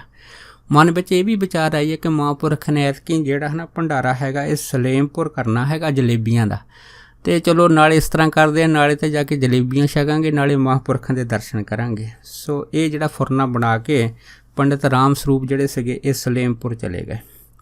ਜਦ ਸਲੇਮਪੁਰ ਦੇ ਵਿੱਚ ਇਹ ਗਏ ਆ ਆਪਣੇ ਮਨ ਦਾ ਵਿਚਾਰ ਬਣਾ ਕੇ, ਪਰ ਰਾਤ ਨੂੰ ਹੀ ਇਹਨਾਂ ਨੂੰ ਇੱਕ ਸੁਪਨਾ ਆਇਆ। ਸੁਪਨੇ ਵਿੱਚ ਇਹਨਾਂ ਨੇ ਕੀ ਦੇਖਿਆ ਕਿ ਇੱਕ ਚਿੱਟੇ ਜਿਹੜੇ ਕੱਪੜੇ ਵਾਲੇ ਕੋਈ ਮਹਾਤਮਾ ਆਏ ਆ, ਉਹਨਾਂ ਦੇ ਹੱਥ ਦੇ ਵਿੱਚ ਇੱਕ ਜਲੇਬੀਆਂ ਵਾਲਾ ਥਾਲ ਹੈਗਾ। ਉਹਨਾਂ ਨੇ ਪੰਡਿਤ ਰਾਮ ਸਰੂਪ ਨੂੰ ਜਾਣੀ ਇਹ ਗੱਲ ਕਹਿਤੀ ਆ ਕਿ ਤੁਸੀਂ ਇਸ ਤਰ੍ਹਾਂ ਕਰ ਲਓ ਕਿ ਆਹ ਜਲੇਬੀਆਂ ਛਕ ਲਓ। ਇੰਨੀ ਗੱਲ ਕਹਿਣ ਦੀ ਢੇਰ ਹੈ ਤਾਂ ਪੰਡਿਤ ਰਾਮ ਸਰੂਪ ਜੀ ਕਹਿਣ ਲੱਗੇ ਜੀ ਮੈਂ ਇੰਨੀਆਂ ਜਲੇਬੀਆਂ ਇਕੱਲਾ ਕਿਵੇਂ ਖਾ ਸਕਦਾ ਹੈਗਾ? ਤਾਂ ਮਹਾਂਪੁਰਖ ਕਹਿੰਦੇ ਤੁਸੀਂ ਖਾ ਕੇ ਦੇਖੋ। ਜਦ ਇੰਨੀ ਗੱਲ ਕਹਿਣ ਦੀ ਢੇਰ ਸੀ ਤਾਂ ਜਦੋਂ ਹੀ ਪੰਡਿਤ ਜਿਹੜੇ ਸੀ ਰਾਮ ਸਰੂਪ ਇਹਨਾਂ ਨੇ ਉਹ ਜਲੇਬੀਆਂ ਖਾਧੀਆਂ, ਉਹ ਇੰਨੀਆਂ ਮਿੱਠੀਆਂ ਸੀਗੀਆਂ ਅਤੇ ਪੂਰੇ ਦਾ ਪੂਰਾ ਥਾਲ ਸਾਰਾ ਹੀ ਛਕ ਗਏ ਪੰਡਿਤ ਰਾਮ ਸਰੂਪ ਜੀ। ਪਰ ਜਦੋਂ ਜਿਹੜਾ ਸੀ ਸਾਰਾ ਥਾਲ ਖਾਣ ਤੋਂ ਬਾਅਦ ਅਤੇ ਇਹ ਜਿਹੜੇ ਚਿੱਟੇ ਕੱਪੜਿਆਂ ਵਾਲੀ ਸ਼ੁੱਧ ਸਪਿਰਿਟ ਆਤਮਾ ਸੀਗੀ, ਇਹਨੇ ਫਿਰ ਰਾਮ ਸਰੂਪ ਤੋਂ ਆਪਣਾ ਜਿਹੜਾ ਥਾਲ ਜਲੇਬੀਆਂ ਵਾਲਾ ਫੜ ਲਿਆ ਅਤੇ ਵਾਪਸ ਬਾਹਰ ਚਲੇ ਗਏ। ਜਦੋਂ ਵਾਪਸ ਬਾਹਰ ਚਲੇ ਗਏ ਨਾਲ ਹੀ ਪੰਡਿਤ ਰਾਮ ਸਰੂਪ ਦੀ ਅੱਖ ਖੁੱਲ੍ਹ ਗਈ। ਪਰ ਇਹੋ ਜਿਹਾ ਅਚਰਜ ਸੁਪਨਾ ਜਿਹੜਾ ਸੀ ਉਹ ਦੇਖ ਕੇ ਬੜੇ ਦੰਗ ਰਹਿ ਗਏ ਕਿ ਇਹੋ ਜਿਹੀ ਕਿਹੜੀ ਐਸੀ ਸਪਿਰਿਟ ਆਤਮਾ ਹੈਗੀ ਆ ਕਿ ਜਿਹਨੇ ਮੈਨੂੰ ਇਸ ਸੁਪਨੇ ਵਿੱਚ ਦਰਸ਼ਨ ਦਿੱਤੇ ਆ। ਪਰ ਮਨ ਵਿੱਚ ਖਿਆਲ ਆਇਆ ਕਿ ਮੈਂ ਮਹਾਂਪੁਰਖਾਂ ਬਾਰੇ ਸੁਣਿਆ, ਉਹਨਾਂ ਦੇ ਵਸਤਰ ਵੀ ਚਿੱਟੇ ਹੀ ਸੀਗੇ, ਜ਼ਿਆਦਾਤਰ ਉਹ ਪਾਉਂਦੇ ਸੀਗੇ, ਅਤੇ ਉਹਨਾਂ ਨੂੰ ਬੇਸ਼ੱਕ ਮੈਂ ਦੇਖਿਆ ਨਹੀਂ, ਮੈਨੂੰ ਲੱਗਦਾ ਹੈ ਕਿ ਇਹ ਮਹਾਂਪੁਰਖਾਂ ਦਾ ਆਪਣਾ ਹੀ ਕ੍ਰਿਸ਼ਮਾ ਹੈ। ਇਹ ਸੋਚ ਕੇ ਹੈ ਨਾ ਪੰਡਿਤ ਰਾਮ ਸਰੂਪ ਜੀ ਅੰਮ੍ਰਿਤ ਵੇਲੇ ਇਸ਼ਨਾਨ ਕਰਕੇ ਮਹਾਂਪੁਰਖਾਂ ਦੇ ਦਰਸ਼ਨਾਂ ਦੇ ਵਾਸਤੇ ਸਾਈਕਲ 'ਤੇ ਚਲੇ ਗਏ। जब साइकिल ते चल गए तो उत्थों पूछा तो उन्होंने पता लगा कि जिहड़े है ना महापुरख करनैल सिंह सरपंच उस इलाके दे आ, उन्हां दे खेतां दे विच हैगे आ। जद पंडित जी जिहड़े सी इन्हां दे खेतां दे विच चले गए तद की देखिया तो महापुरख बैठे आ, कुछ प्रेमी भी बैठे आ, ते ये जिहड़े पंडित राम स्वरूप सी ये भी मत्था टेके उत्थे महापुरखां दे कोल सद गए। महापुरख उस टाइम जिहड़ी कोल संगत सीगी उहनूं तां जिहड़ा सी उपदेश दे के उन्हां नूं भेज दित्ता। तो फिर ये राम स्वरूप नूं कहण लगे कि तुसूं इस तरह करके कुछ टाइम इत्थे बैठ ते असीं इत्थे कपाह दा खेत आ उहनूं है ना देख के फिर तेरे पास आउंदे आ। ये कह के महापुरख उत्थों चले गए। तो जिहड़ा पंडित राम स्वरूप सीगा है ना इहनूं उन्हां टाइमां दे विच सिगरट पीण दा जिहड़ा सीगा वो बड़ा चस्का हुंदा सीगा। सो ये घरों तुरन लगा भी है ना अपनी जेब दे विच एक सिगरटां दी डब्बी ते नाल एक तीलां दी डब्बी माचिस नाल लैके आया सीगा। इन्हें मन च सोचा कि महापुरख तो चले गए आ तो मेरे को खुला टाइम होया तो हुण मैं एक पासे बैठ के सिगरट पी सकदा हाँ। जदों इन्हें उत्थे बैठ के अपनी जेब दे विच हत्थ मारिया जद कि देखा कि सिगरटां दी डब्बी तो इहदे हत्थ विच लगी पर जिहड़ी माचिस सी तीलां दी डब्बी सी वो इहदी जेब विचों नहीं निकली। इन्हें आला दुआला देखिया तो पर हुण माचिस तो बगैर सिगरट किवें पी सकदा हैगा। इहो जिहा सोच रिहा सी तो महापुरख उधरों चक्कर मार के इहदे कोल आ गए। जद कोल आए तो इनू कहन लगे कहंदे भाई किवें तू आ जिहड़ा तेरा जेब का समान है कि तू ये पी लिया हैगा। तो फिर पंडित जी ने कहा हैगा कि दरअसल गल ये है कि मेरी जिहड़ी ना माचिस वा वो मेरी जेब दे विचों मैनूं नहीं लभी तो इस करके है ना मैं सिगरट नहीं पी सकिया। तो महापुरख फिर इनू कहन लगे कहंदे भाई सानूं लगदा है कि जिहड़ी तेरी माचिस की डब्बी आ ना ये तैनूं शायद ये कह रही हैगी आ कि तू सिगरटां पीणियां छड्ड दे। जब इन्नी गल होई है तो फिर महापुरखा ने राम स्वरूप के नाल इस तरह के बचन जिहड़े सी साझे करने शुरू कर दिते कि अगर कोई आदमी है ना अपने दिल के विच कोई दृढ़ संकल्प बना लवे तो वह कोई भी जिहड़ा नशा है ना चाहे किड्डा तो किड्डा कोई भी भयानक क्यों ना होवे वो इसनूं छड्ड दिंदा है, वो ते फतेह पा लैंदा है। गल निश्चय दी हैगी आ। सो ये पंडित राम स्वरूप जी जिहड़े सीगे इन्हां दा बचन सुन के तो बड़े जिहड़े सी प्रसन्न होए तो फिर महापुरखा ने कहा भी हुण तुसीं अपने पिंड नूं जा सकदे आ। सो पंडित राम स्वरूप जी जद पिंड जाण लगे रस्ते दे विच एक जिमीदार गड्ढा लैके आ रहा सी उन्हां टाइमां दे विच ते वो भी जिहड़ा जिमीदार सी गड्ढे दे उत्ते नाले गड्ढा हक रिहा सी ते नाले सिगरट पी रिहा सी। जिहनूं देख के राम स्वरूप दा भी चित्त कीता कि मैं सिगरट पी लवां पर मन विच डब्बी ना होण दा ख्याल करके ये हजे उस जिमीदार नूं पुछण ही लगा कि तुहाडे पास माचिस हैगी तां मैनूं दिओ मैं सिगरट पीनी है। पर ज्यों ही इन्हें अंदरों अपनी जेब दे विचों सिगरटां दी डब्बी कड्ढी ते नाल की देखिया हत्थ दे विच तीलां दी डब्बी भी इहदे पास आ गई। जद आ गई तो ये मन दे विच हैरान हो गया कि तीलां दी डब्बी जिहड़ी मेरी सिगरट दी डब्बी दे टाइम पहलां नहीं सी हुण मेरी जेब विच किवें आ गई आ। पर जदों देखिया तो ਉਹਦੇ ਵਿੱਚ सिगरटां ਦੀ डब्बी ਵਿੱਚੋਂ ਬਾਅਦ ਦੇ ਵਿੱਚ ਨਿਕਲੀ पर राम स्वरूप ਜਿਹੜਾ ਸੀਗਾ ਉਹਨਾਂ ਟਾਈਮਾਂ ਦੇ ਵਿੱਚ ਮਹਾਂਪੁਰਖਾਂ ਦਾ ਬਚਨ ਭੁੱਲ ਗਿਆ। ਜਦੋਂ ਭੁੱਲ ਗਿਆ तो ਇਹ ਜਿਉਂ ਹੀ ਜਦੋਂ ਤੀਲ ਵਾਲ ਕੇ ਸਿਗਰਟ ਪੀਣ ਲੱਗਾ ਇਹਨੂੰ ਨਾਲ ਹੀ ਜ਼ੋਰ ਦੀ ਖੰਘ ਛਿੜ ਗਈ। ਜਦੋਂ ਖੰਘ ਜਿਹੜੀ ਸੀ ਉਹ ਬੜੇ ਜ਼ੋਰ ਦੀ ਛਿੜ ਗਈ ਤੇ ਜਿਹਦੇ ਕਰਕੇ ਇਹ ਸਿਗਰਟ ਦੀ ਡੱਬੀ ਜਿਹੜੀ ਸੀਗੀ ਜਾਂ ਜੋ ਬੀੜੀ ਸੀਗੀ ਇਹਨੂੰ ਹੈ ਨਾ ਤੀਲ ਨਹੀਂ ਲਾ ਸਕਿਆ। ਜਦ ਤੀਲ ਨਹੀਂ ਲਾ ਸਕਿਆ ਤਾਂ ਖੰਘ ਜਿਹੜੀ ਸੀਗੀ ਇਹਦੀ ਉਸ ਟਾਈਮ ਦੇ ਵਿੱਚ ਵੱਧਦੀ ਜ਼ਿਆਦਾ ਹੋਣੀ ਸ਼ੁਰੂ ਹੋ ਗਈ। ਪਰ ਇਹਨੇ ਫਿਰ ਇਸ ਤਰ੍ਹਾਂ ਕੀਤਾ ਕਿ ਜਿਹੜੀ ਡੱਬੀ ਸੀਗੀ ਉਹ ਵੀ ਆਪਣੀ ਜੇਬ 'ਚ ਪਾ ਲਈ ਤੇ ਦੋਨੇ ਜੋ ਡੱਬੀਆਂ ਸੀਗੀਆਂ ਜੇਬ 'ਚ ਪਾ ਕੇ ਆਪਣੀ ਖੰਘ ਨੂੰ ਜਦੋਂ ਜਿਉਂ ਹੀ ਇਹ ਰੋਕਣ ਦਾ ਯਤਨ ਕਰੇ ਖੰਘ ਅੰਦਰੋਂ ਵੱਧਦੀ ਜਾਵੇ। ਕਰਦੇ ਕਰਦੇ ਕਾਫੀ ਜਿਹੜਾ ਸਮਾਂ ਸੀਗਾ ਇਹ ਖੰਘ ਦੇ ਨਾਲ ਜੂਝਦਾ ਰਿਹਾ। पर फिर मन विच विचार आई कि महापुरखा ने मैनू इस बचन किए थे कि अगर कोई आदमी दृढ़ संकल्प बना लवे तो बड़ा नशा भी जिहड़ा है ना वो त्याग सकता हैगा। ये सोच के इन्हें अपनी जेब दे विचों फिर सिगरटां दी डब्बी ते नाल माचिस दी जिहड़ी डब्बी सी कढ के बाहर एक सूआ कोल सीगा उहदे विच छड्ड दित्ती। जो ही सूए च इन्हें डब्बी सिੱਟੀ आ देखो मालक दी ऐसी किरपा होई आ भी इहदी जिहड़ी खंघ पहिलां बड़ी जोर नाल इहनूं आ रही सी यकदम ही बंद हो गई। ये सोच के फिर है ना ये जिहड़े सीगे प्रेमी बड़े हैरान होए। पर फिर इन्हों है ना महापुरखों की जिहड़ी महिमा सीगी ਉਹਦਾ ਜਿਹੜਾ ਹੈ ਨਾ पता लग गया। फिर इन्होंने मन में कहा कि मैं हुण ना पक्के तौर पर सारे नशे करने छड्ड देने आ। फिर एक बार जिहड़े सी राम स्वरूप किसी अपने कुछ प्रेमियों के नाल जद हरिद्वार इशनान करने गए आ उत्थे जाके मन में इन्ने बचन किए कि मैं इशनान करन लगे है ना इत्थे कुछ ना कुछ चीज़ छड्ड के जानी हैगी आ। सो इन्हां ने है ना इहदे विच फिर ये जिहड़ियां असीं संकल्प उहदे विच लिया हैगा कि मैं अज तो बाद किसी भी जिहड़ा जिमीदार है ना वो गाजर नहीं पट्टांगा, मूली नहीं पट्टांगा, गन्ना नहीं जिहड़ा सीगे जिमीदार दे खेत चों भन्नूंगा ते ना कदी छल्लियां लाऊंगा। ਇਹ ਬਚਨ ਕਰਕੇ ਹਨ ਇਹਨੀ ਜਿਹੜੀਆਂ ਸੀਗੀਆਂ ਇਹ ਆਪਣਾ ਸੰਕਲਪ ਪੱਕਾ ਕਰ ਲਿਆ। ਤੇ ਦੂਸਰਾ ਇਹਨੇ ਫਿਰ ਬਚਨ ਇਹ ਕੀਤਾ ਕਿ ਮੈਂ ਅੱਜ ਤੋਂ ਬਾਅਦ ਜ਼ਿੰਦਗੀ ਵਿੱਚ ਕਿਸੇ ਵੀ ਜਿਹੜਾ ਊਠ, ਰੇੜਾ, ਗੱਡਾ ਜਾਂ ਰੱਥ ਇਹਦੀ ਕਦੀ ਵੀ ਸਵਾਰੀ ਨਹੀਂ ਕਰਾਂਗਾ।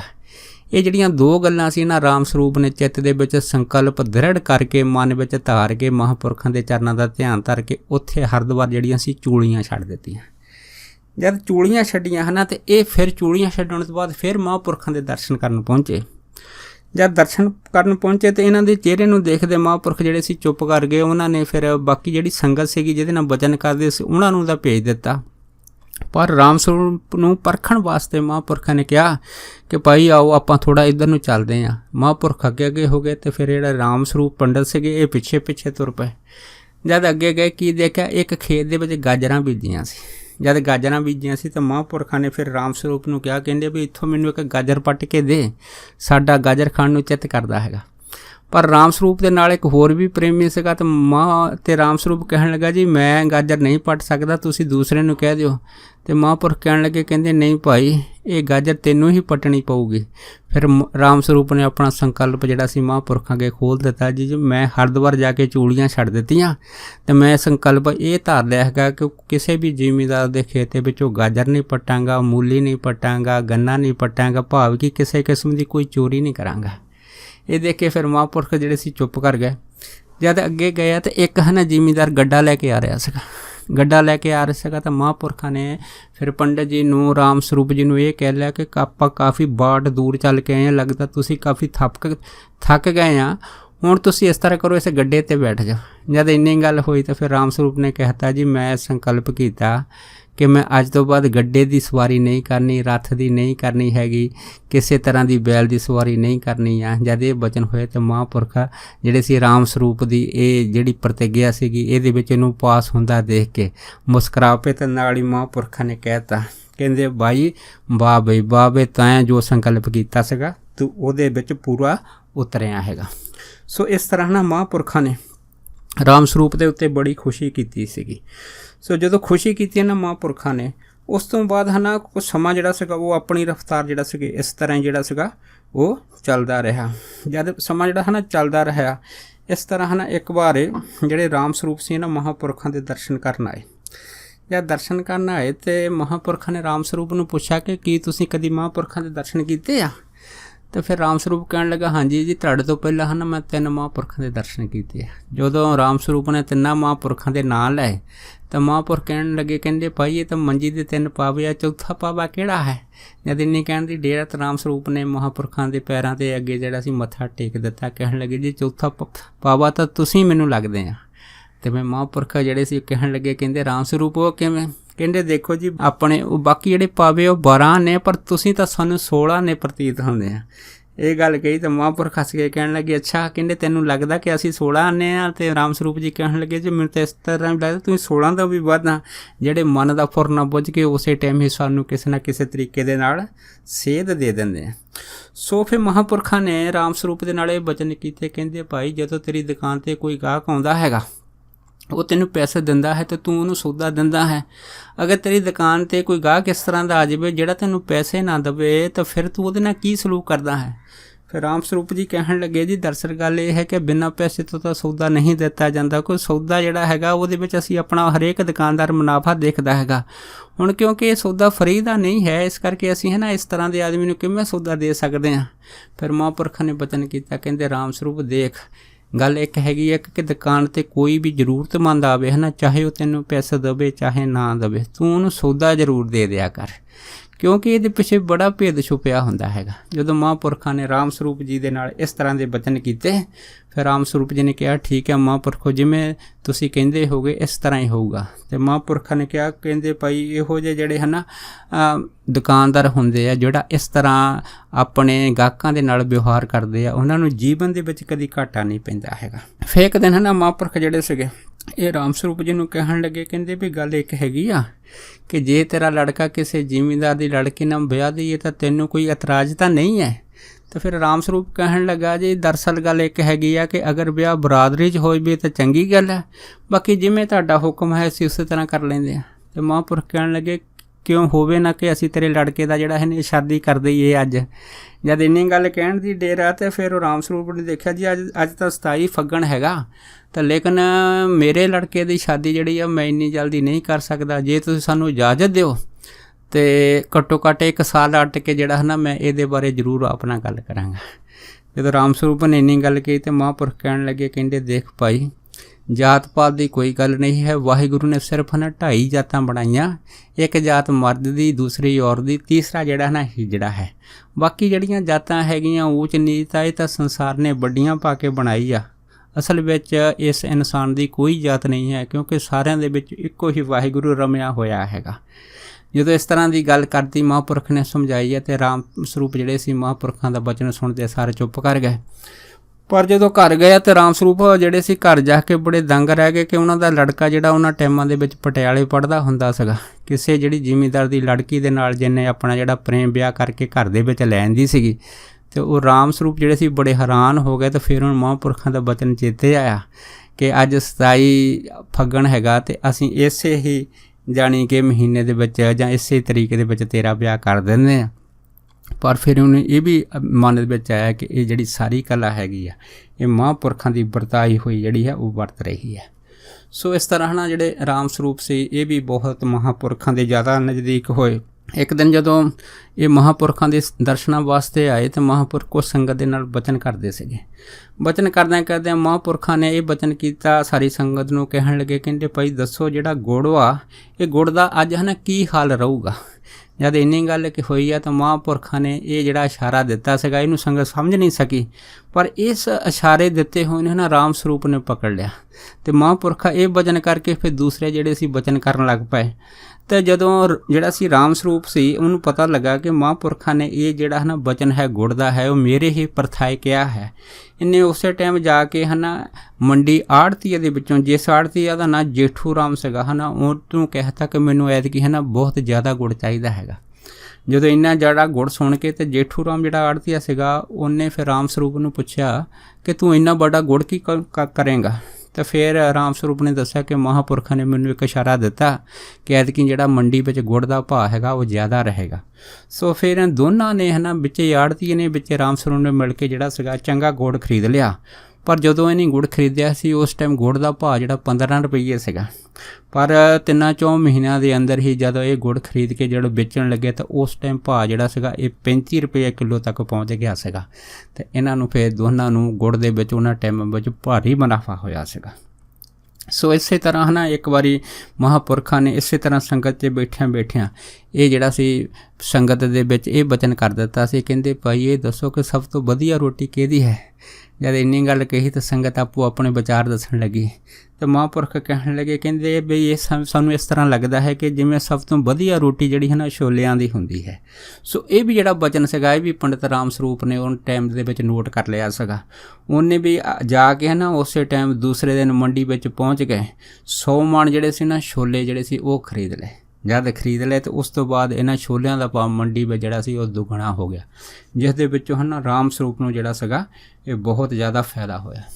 ਜਦ ਫਾਇਦਾ ਹੋਇਆ ਤਾਂ ਇੱਕ ਦਿਨ ਫਿਰ ਰਾਮ ਸਰੂਪ ਮਹਾਂਪੁਰਖਾਂ ਦੇ ਕੋਲ ਆਏ ਅਤੇ ਮਹਾਂਪੁਰਖਾਂ ਨੇ ਜਿਹੜੇ ਸੀ ਰਾਮ ਸਰੂਪ 'ਤੇ ਖੁਸ਼ੀ ਪ੍ਰਗਟ ਕਰਦੇ ਆ ਉਹਨੂੰ 3 ਥਾਪੀਆਂ ਦਿੱਤੀਆਂ ਅਤੇ ਨਾਲ ਆਖਿਆ ਸੀਗਾ ਕਿ ਤੂੰ ਗੁਰੂ ਦੇ ਬਚਨਾਂ ਦੇ ਉੱਤੇ ਜਿਹੜਾ ਚੱਲ ਰਿਹਾ ਹੈ ਕਿ ਜੇ ਇਸ ਤਰ੍ਹਾਂ ਚੱਲਦਾ ਰਿਹਾ ਅਤੇ ਤੂੰ ਲੱਖਾਂ ਦੇ ਵਿੱਚ ਜਿਹੜਾ ਸੀ ਉਹ ਖੇਡੇਂਗਾ, ਗੁਰੂ ਦੀ ਇੰਨੀ ਤੇਰੇ 'ਤੇ ਬਖਸ਼ਿਸ਼ ਹੋਵੇਗੀ। ਸੋ ਇੱਕ ਵਾਰ ਜਿਹੜੇ ਸੀਗੇ ਫਿਰ ਜਦੋਂ ਮਹਾਂਪੁਰਖਾਂ ਨੇ ਭੰਡਾਰਾ ਜਿਹੜਾ ਸੀ ਲਾਇਆ ਸੀਗਾ ਉਸ ਭੰਡਾਰੇ ਵਿੱਚ ਫਿਰ ਰਾਮ ਸਰੂਪ ਨੂੰ ਇਹ ਕਿਹਾ ਸੀਗਾ ਕਿ ਤੁਹਾਡਾ ਜਿਹੜਾ ਗੁੜ ਦੇ ਵਿੱਚੋਂ ਜਾਂ ਛੋਲਿਆਂ ਦੇ ਵਿੱਚੋਂ ਜੋ ਵੀ ਮੁਨਾਫਾ ਹੋਇਆ ਹੈ ਆਪਣੀ ਇੱਛਾ ਦੇ ਅਨੁਸਾਰ ਜੇ ਤੁਸੀਂ ਜ਼ਿਆਦਾ ਨਹੀਂ ਤਾਂ 200 ਰੁਪਈਆ ਇਹਦੇ ਵਿੱਚ ਦਾਨ ਵਜੋਂ ਤੁਸੀਂ ਦੇ ਦਿਓ ਅਤੇ ਤੁਹਾਡਾ ਬਹੁਤ ਭਾਰੀ ਕਲਿਆਣ ਹੋ ਜਾਏਗਾ। ਸੋ ਰਾਮ ਸਰੂਪ ਉਹਦੀ ਘਰਵਾਰੀ ਨੇ ਫਿਰ ਉਹਨਾਂ ਟਾਈਮਾਂ ਦੇ ਵਿੱਚ 400 ਰੁਪਈਆ ਜਿਹੜਾ ਸੀਗਾ ਇਸ ਭੰਡਾਰੇ ਦੇ ਵਿੱਚ ਦੇ ਕੇ ਸੇਵਾ ਪਾਣੀ ਕੀਤਾ ਸੀਗਾ। ਸੋ ਇਸੇ ਤਰ੍ਹਾਂ ਨਾ ਏਕਾਦਸ਼ੀ ਦਾ ਜਦੋਂ ਸਮਾਂ ਆਉਂਦਾ ਸੀਗਾ ਅਤੇ ਇੱਕ ਨਗਰ ਦੇ ਵਿੱਚ ਮਹਾਂਪੁਰਖ ਗਏ। ਜਦ ਉਸ ਨਗਰ ਦੇ ਵਿੱਚ ਗਏ ਤਾਂ ਮਹਾਂਪੁਰਖਾਂ ਨੇ ਉਸ ਸਾਰੀ ਸੰਗਤ ਨੂੰ ਇਹ ਜਿਹੜਾ ਆਖਿਆ ਹੁੰਦਾ ਸੀਗਾ, ਕਹਿੰਦੇ ਭਾਈ ਦੇਖੋ ਜਿਵੇਂ ਸਾਡੇ ਪਰਿਵਾਰਾਂ ਵਿੱਚ ਸਾਡੇ ਬੱਚਿਆਂ ਵਿੱਚ ਹਫ਼ਤੇ ਦੀ ਇੱਕ ਛੁੱਟੀ ਹੁੰਦੀ ਹੈ, ਦਫ਼ਤਰਾਂ ਵਿੱਚ ਛੁੱਟੀ ਹੁੰਦੀ ਹੈ, ਸਰਕਾਰੀ ਕੰਮਾਂ ਕਾਰਾਂ ਦੇ ਵਿੱਚ ਛੁੱਟੀ ਹੁੰਦੀ ਆ, ਪਰ ਇਹ ਜਿਹੜੇ ਬਲਦ ਹੈਗੇ ਜਿਨ੍ਹਾਂ ਨਾਲ ਅਸੀਂ ਖੇਤੀ ਕਰਦੇ ਹਾਂ, ਜਿਹੜੇ ਪਸ਼ੂ ਜਾਨਵਰ ਹੈਗੇ ਇਹ ਵੀ ਸਾਡੇ ਪਰਿਵਾਰ ਦਾ ਮੈਂਬਰ ਹੈ। ਸੋ ਇਹਨਾਂ ਨੂੰ ਵੀ ਹੈ ਨਾ ਇੱਕ ਛੁੱਟੀ ਜ਼ਰੂਰ ਹੋਣੀ ਚਾਹੀਦੀ ਹੈ। ਸੋ ਇਹ ਵਿਚਾਰਾਂ ਸੁਣ ਕੇ ਸੰਗਤ ਵੀ ਬੜੀ ਖੁਸ਼ ਹੋਈ। ਤਾਂ ਫਿਰ ਮਹਾਂਪੁਰਖਾਂ ਨੇ ਕਿਹਾ ਕਿ ਜ਼ਿਆਦਾ ਨਹੀਂ ਹੈ ਨਾ, ਸਾਨੂੰ ਇੱਕ ਜਿਹੜੀ ਏਕਾਦਸ਼ੀ ਆਉਂਦੀ ਹੈ, ਏਕਾਦਸ਼ੀ ਦੇ ਵਿੱਚ ਜਿਹੜੇ ਬਲਦਵਾ ਹਨ ਇਹਨਾਂ ਨੂੰ ਪੂਰਾ ਆਰਾਮ ਦੇਣਾ ਹੈ। ਉਸ ਟਾਈਮ ਆਪਾਂ ਇਹ ਸੰਕਲਪ ਕਰਨਾ ਹੈ ਕਿ ਕੋਈ ਵੀ ਜਿਹੜਾ ਹੈ ਨਾ ਜ਼ਿਮੀਂਦਾਰ ਉਹ ਹਲ ਨਾ ਜੋੜੇ, ਨਾ ਹਲਟ ਜੋੜੇ, ਨਾ ਕੋਈ ਹੋਰ ਇਸ ਗੱਡੇ ਦਾ ਕੰਮ ਕਰੇ, ਕੋਈ ਵੀ ਮਾਲ ਢੋਣ ਦਾ ਕੰਮ ਆਪਾਂ ਬਲਦਾਂ ਤੋਂ ਨਹੀਂ, ਬਿਲਕੁਲ ਨਹੀਂ ਲੈਣਾ ਹੈਗਾ। ਸੋ ਇਹ ਗੱਲ ਜਿਹੜੀ ਸੀ ਸੰਗਤ ਨੂੰ ਵੀ ਬਹੁਤ ਵਧੀਆ ਲੱਗੀ ਕਿ 1 ਮਹੀਨੇ ਦੇ ਵਿੱਚ ਇੱਕ ਦਸ਼ਾ ਵਿੱਚ ਸਾਰੇ ਬਲਦਾਂ ਨੂੰ ਆਰਾਮ ਦਿੱਤਾ ਜਾਏਗਾ, ਇਹਨਾਂ ਦੀ ਸੇਵਾ ਕੀਤੀ ਜਾਏਗੀ, ਇਹਨਾਂ ਨੂੰ ਚਾਰਾ ਪੱਠਾ ਅਤੇ ਹੋਰ ਵੀ ਸਾਰਾ ਜਿਹੜਾ ਹੈ ਨਾ ਵਧੀਆ ਸਮਾਨ ਦੇ ਕੇ ਪੂਰਨ ਸੁੱਖ ਸਹੂਲਤਾਂ ਦੇ ਕੇ ਇਹਨਾਂ ਬਲਦਾਂ ਨੂੰ ਆਰਾਮ ਕਰਾਇਆ ਜਾਏਗਾ। ਪਰ ਜਦੋਂ ਸਾਰੀ ਸੰਗਤ ਜਿਹੜੀ ਸੀਗੀ ਇਸ ਤਰ੍ਹਾਂ ਜਿਹੜੀ ਇਹ ਸਾਰੀ ਚੀਜ਼ਾਂ ਮੰਨ ਗਈ, ਪਰ ਇੱਕ ਭਾਈ ਹੈ ਨਾ ਨਿਰੰਜਨ ਸਿੰਘ ਜੀ ਹੋਏ ਸੀ, ਉਹਨਾਂ ਦੇ ਮਨ ਦੇ ਵਿੱਚ ਵਿਚਾਰ ਹੈ ਕਿ ਮਹਾਂਪੁਰਖ ਤਾਂ ਇਸ ਤਰ੍ਹਾਂ ਹੀ ਬਚਨ ਕਰਦੇ ਰਹਿੰਦੇ ਆ, ਪਰ ਸਾਨੂੰ ਜਿਹੜੀ ਹੈ ਨਾ ਅੱਜ ਬੜੀ ਲੋੜ ਹੈ। ਉਦਣ ਏਕਾਦਸ਼ੀ ਸੀਗੀ, ਇਹਨੇ ਮਹਾਂਪੁਰਖਾਂ ਦਾ ਬਚਨ ਨਾ ਮੰਨਦੇ ਹੋ ਨਾ ਹਲਟ ਜੋੜ ਲਿਆ ਅਤੇ ਬਾਕੀ ਹੋਰ ਵੀ ਕੰਮ ਕਰਨੇ ਸ਼ੁਰੂ ਕਰ ਦਿੱਤੇ। ਜਦ ਇਸ ਤਰ੍ਹਾਂ ਕੀਤਾ ਹੈਗਾ, ਜਦੋਂ ਇਹਨੇ ਹੈ ਨਾ ਰਾਤ ਨੂੰ ਸਿੰਚਾਈ ਕੀਤੀ ਜਾਂ ਦਿਨ ਵੀ ਲੱਗਾ ਰਿਹਾ, ਪਰ ਜਦੋਂ ਸਿੰਚਾਈ ਕਰਕੇ ਇਹ ਘਰ ਆ ਗਿਆ ਅਤੇ ਆਪਣੇ ਆਪ ਦੇ ਵਿੱਚ ਹੋਇਆ ਕਿ ਏਕਾਦਸ਼ੀ ਨੇ ਸਾਡਾ ਕੀ ਵਿਗਾੜ ਲਿਆ ਹੈਗਾ, ਅਤੇ ਅਸੀਂ ਅੱਜ ਬਲਦਾਂ ਨੂੰ ਆਰਾਮ ਨਹੀਂ ਕਰਾਇਆ, ਪਰ ਅੱਜ ਅਸੀਂ ਰੋਣੀ ਕਰਕੇ ਬਿਲਕੁਲ ਫਰੀ ਹੋ ਗਏ ਹਾਂ। ਜਦ ਇਹ ਵਿਚਾਰ ਜਿਹੜੇ ਸੀਗੇ ਨਿਰੰਜਨ ਸਿੰਘ ਜੀ ਦੇ ਜਦੋਂ ਮਨ ਵਿੱਚ ਆਏ, ਦੇਖੋ ਪਰ ਉਸ ਰਾਤ ਕੁਦਰਤ ਦਾ ਇਨਸਾਫ, ਕਹਿੰਦੇ ਰਾਤ ਨੂੰ ਇੰਨੀ ਬਾਰਿਸ਼ ਹੋਈ ਹੈ ਨਾ, ਉਸ ਬਾਰਿਸ਼ ਦੇ ਵਿੱਚ ਜਿਹੜੀ ਸਿੰਚਾਈ ਕੀਤੀ ਸੀਗੀ, ਇੱਕ ਤਾਂ ਸਿੰਚਾਈ ਕੀਤੀ ਸੀ, ਇੱਕ ਇਹਦੇ ਖੇਤਾਂ ਦੇ ਵਿੱਚ ਜਿਹੜਾ ਸੀ ਪਾਣੀ ਖੜ੍ਹ ਗਿਆ, ਪਾਣੀ ਖੜ੍ਹਨ ਦੀ ਢੇਰ ਸੀਗੀ, ਇੱਕ ਤਾਂ ਇਹਦੀ ਫਸਲ ਵੀ ਮਾਰੀ ਗਈ, ਦੂਸਰਾ ਇਹਦਾ ਬੜਾ ਭਾਰੀ ਨੁਕਸਾਨ ਹੋਇਆ। ਨੁਕਸਾਨ ਹੋਣ ਦੇ ਨਾਲ ਫਿਰ ਇਹ ਆਪਣਾ ਜਿਹੜਾ ਜ਼ਿਮੀਂਦਾਰ ਸੀਗਾ ਇਹ ਉੱਠ ਨਹੀਂ ਸਕਿਆ। ਜਦ ਉੱਠ ਨਹੀਂ ਸਕਿਆ ਅਤੇ ਬਹੁਤ ਜਿਹੜਾ ਸੀ ਨਾ ਆਰਥਿਕ ਤੰਗੀ ਦੇ ਵਿੱਚ ਆਇਆ। ਫਿਰ ਇਹਨੂੰ ਆਪਣੀ ਗਲਤੀ ਦਾ ਅਹਿਸਾਸ ਹੋਇਆ, ਫਿਰ ਇਹ ਮਹਾਂਪੁਰਖਾਂ ਦੇ ਕੋਲ ਆਇਆ। ਇਹਨੇ ਆ ਕੇ ਫਿਰ ਮਹਾਂਪੁਰਖਾਂ ਦੇ ਅੱਗੇ ਜਿਹੜੀ ਸੀ ਬੇਨਤੀ ਕੀਤੀ ਆ ਕਿ ਕਿਸ ਤਰ੍ਹਾਂ ਅਸੀਂ ਆਪ ਦਾ ਬਚਨ ਨਹੀਂ ਮੰਨਿਆ, ਜਿਸ ਕਰਕੇ ਅਸੀਂ ਐਡਾ ਭਾਰਾ ਨੁਕਸਾਨ ਜਿਹੜਾ ਹੈ ਉਹ ਹੁਣ ਆਪਣੇ ਉੱਤੇ ਚੱਲ ਰਹੇ ਹਾਂ। ਫਿਰ ਮਹਾਂਪੁਰਖਾਂ ਨੇ ਇਹਦੇ ਉੱਤੇ ਤਰਸ ਕਰਕੇ ਇਹਨੂੰ ਦੁਬਾਰਾ ਜਿਹੜਾ ਸੀਗਾ ਇਹ ਕਹਿ ਦਿੱਤਾ, ਕਹਿੰਦੇ ਭਾਈ ਗੱਲ ਇੱਕ ਹੈਗੀ ਆ ਕਿ ਅਗਰ ਕੋਈ ਆਪਣੀ ਭੁੱਲ ਸਮਝ ਕੇ ਵਾਹਿਗੁਰੂ ਦੇ ਦਰ 'ਤੇ ਆ ਜਾਵੇ, ਉਤੋਂ ਆਪਣੀ ਭੁੱਲ ਦਾ ਜੋ ਵੀ ਭੁੱਲ ਹੋਈ ਆ ਉਸ ਤੋਂ ਮਾफ़ੀ ਮੰਗੇ ਤਾਂ ਵਾਹਿਗੁਰੂ ਜ਼ਰੂਰ ਉਹਨੂੰ ਮਾफ़ ਕਰ ਦਿੰਦੇ ਆ। ਬਾਕੀ ਜੋ ਹੋਇਆ ਸੋ ਹੋਇਆ, ਉਹ ਤੂੰ ਹੁਣ ਭੁੱਲ ਜਾ, ਪਰ ਅੱਗੇ ਵਾਸਤੇ ਜਿਹੜੀ ਏਕਾਦਸ਼ੀ ਹੈ ਉਹਦੇ ਵਿੱਚ ਜਿੰਨੇ ਵੀ ਡੰਗਰ ਹੈਗੇ ਤੂੰ ਉਹਨਾਂ ਨੂੰ ਆਰਾਮ ਦਿਆ ਕਰ, ਫਿਰ ਤੇਰਾ ਭਲਾ ਹੋਏਗਾ। ਇਹ ਕਹਿ ਕੇ ਫਿਰ ਪ੍ਰੇਮੀ ਨੇ ਇਸ ਤਰ੍ਹਾਂ ਹੀ ਕੀਤੀ ਆ। ਫਿਰ ਇਹ ਜਿਹੜੀ ਆਰਥਿਕ ਤੰਗੀ ਸੀ ਉਹ ਵੀ ਜਿਹੜੀ ਸੀ ਉਹ ਦੂਰ ਹੋ ਗਈ, ਕਿਉਂਕਿ ਫਿਰ ਮਹਾਂਪੁਰਖਾਂ ਦੇ ਬਚਨ ਦੇ ਨਾਲ ਮੁੜ ਕੇ ਫਸਲ ਜਿਹੜੀ ਸੀਗੀ ਇਹਦੇ ਖੇਤਾਂ ਦੇ ਵਿੱਚੋਂ ਬਹੁਤ ਜ਼ਿਆਦਾ ਜਿਹੜੀ ਹੋਣੀ ਸ਼ੁਰੂ ਹੋ ਗਈ ਸੀਗੀ। ਇਸ ਤਰ੍ਹਾਂ ਨਾ ਇੱਕ ਬੱਗਾ ਸਿੰਘ ਪ੍ਰੇਮੀ ਹੋਇਆ ਵੀ ਮਹਾਂਪੁਰਖਾਂ ਦੀ ਜਿਹੜੀ ਸੰਗਤ ਕਰਦੇ ਹੁੰਦੇ ਸੀਗੇ। ਇੱਕ ਵਾਰ ਇਹਨਾਂ ਨੂੰ ਹੈਜੇ ਦੀ ਬਿਮਾਰੀ ਹੋ ਗਈ। ਹੈਜੇ ਦੀ ਬਿਮਾਰੀ ਹੋਣ ਨਾਲ ਇਹਨਾਂ ਦਾ ਜਿਹੜਾ ਪਾਣੀ ਸੀਗਾ ਇਹ ਵੀ ਖਤਮ ਹੋ ਗਿਆ। ਪਾਣੀ ਖਤਮ ਹੋਣ ਨਾਲ ਹੱਥਾਂ ਪੈਰਾਂ ਦੇ ਘੁੰਡ ਵੀ ਜਿਹੜੇ ਮੁੜ ਗਏ।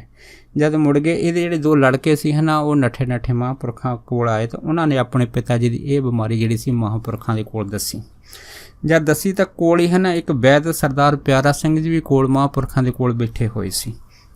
ਜਦੋਂ ਇੰਨੀ ਗੱਲ ਹੋਈ ਆ ਅਤੇ ਫਿਰ ਮਹਾਂਪੁਰਖਾਂ ਨੇ ਉਹਨੂੰ ਕਹਿ ਦਿੱਤਾ, ਕਹਿੰਦੇ ਤੁਸੀਂ ਇਸ ਤਰ੍ਹਾਂ ਕਰ ਲਓ ਕਿ ਇਸ ਖੇਤ ਦੇ ਵਿੱਚੋਂ ਗੋਹਾ ਇਕੱਠਾ ਕਰਕੇ ਹੈ ਨਾ ਉਸ ਗੋਹੇ ਨੂੰ ਪਾਣੀ ਵਿੱਚ ਘੋਲ ਕੇ ਅਤੇ ਆਪਣੇ ਪਿਤਾ ਜੀ ਦੇ ਜਿਹੜੇ ਹੈ ਨਾ ਪੈਰ ਹੈ ਗੋਡਿਆਂ ਤੱਕ ਅਤੇ ਹੱਥਾਂ ਦੀਆਂ ਕੂਣੀਆਂ ਜਿਹੜੇ ਘੁੰਡ ਮੁੜੇ ਹੋਏ ਹਨ ਉਹਨੂੰ ਇਸ ਪਾਣੀ ਦੇ ਵਿੱਚ ਡੁਬੋ ਦਿਓ, ਵਾਹਿਗੁਰੂ ਭਲੀ ਕਰੇਗਾ। ਇਹ ਕਹਿ ਕੇ ਮਹਾਂਪੁਰਖਾਂ ਨੇ ਉਹਨੂੰ ਤੋੜ ਦਿੱਤਾ। ਪਰ ਕੋਲ ਬੈਠਾ ਜਿਹੜਾ ਵੈਦ ਪਿਆਰਾ ਸਿੰਘ ਸੀਗਾ ਉਹਦੇ ਮਨ ਦੇ ਵਿੱਚ ਇਹ ਵਿਚਾਰ ਆ ਗਈ ਕਿ ਅਗਰ ਇਸ ਬਿਮਾਰੀ ਦੇ ਵਿੱਚ ਸਰੀਰ ਨੂੰ ਪਾਣੀ ਲੱਗ ਜਾਵੇ ਤਾਂ ਫਿਰ ਆਦਮੀ ਦੀ ਮੌਤ ਵੀ ਹੋ ਸਕਦੀ ਆ। ਪਰ ਮਹਾਂਪੁਰਖਾਂ ਨੇ ਤਾਂ ਇਹਨੂੰ ਗੋਹੇ ਦੇ ਪਾਣੀ ਦੇ ਵਿੱਚ ਇਹ ਸਰੀਰ ਦੇ ਜਿਹੜੇ ਅੰਗ ਡੁਬਾਉਣ ਵਾਸਤੇ ਕਹਿਤਾ ਹੈਗਾ। ਅਤੇ ਜਦ ਉਹ ਇਹਦੇ ਇਸ ਬਾਰੇ ਸੋਚ ਰਿਹਾ ਸੀ ਤਾਂ ਮਹਾਂਪੁਰਖ ਫਿਰ ਉਹਨੂੰ ਕਹਿਣ ਲੱਗੇ, ਕਹਿੰਦੇ ਪਿਆਰਾ ਸਿੰਘ ਜੀ ਜੋ ਤੁਸੀਂ ਸੋਚਦੇ ਹਾਂ ਇਹ ਬਿਲਕੁਲ ਨਹੀਂ ਹੈ। ਵਾਹਿਗੁਰੂ ਜਿਹੜਾ ਹੈ ਨਾ ਉਹਦੇ ਕਰਕੇ ਕੁਛ ਨਹੀਂ ਹੈ, ਉਹ ਕੁਛ ਵੀ ਕਰ ਸਕਦਾ ਹੈਗਾ। ਪਰ ਉਹੀ ਗੱਲ ਹੋਈ ਜਦੋਂ ਦੇ ਲੜਕੇ ਜਿਹੜੇ ਸੀ ਘਰ ਗਏ, ਇਹਨਾਂ ਨੇ ਗੋਹਾ ਇਕੱਠਾ ਕਰਕੇ ਪਾਣੀ ਵਿੱਚ ਘੋਲ ਕੇ ਅਤੇ ਆਪਣੇ ਪਿਤਾ ਜੀ ਦੀਆਂ ਜਿਹੜੀਆਂ ਦੋਨੇ ਲੱਤਾਂ ਸੀਗੀਆਂ ਗੋਡਿਆਂ ਤੱਕ ਪਾਣੀ 'ਚ ਵਿੱਚ ਰੱਖੀਆਂ ਅਤੇ ਨਾਲ ਜਿਹੜੀਆਂ ਕੂਣੀਆਂ ਸੀ ਪਾਣੀ ਵਿੱਚ ਪਾਤੀਆਂ। ਜਦ ਪਾਣੀ 'ਚ ਪਾਈਆਂ ਅਤੇ ਉਸ ਟਾਈਮ ਜਿਹੜਾ ਹੈ ਨਾ ਬੱਗਾ ਸਿੰਘ ਸੀਗਾ ਇਹ ਦੱਸਦਾ ਸੀਗਾ, ਕਹਿੰਦਾ ਜੀ ਮੈਂ ਉਸ ਟਾਈਮ ਹੈ ਨਾ ਬੇਹੋਸ਼ੀ ਦੀ ਹਾਲਤ ਵਿੱਚ ਸੀਗਾ।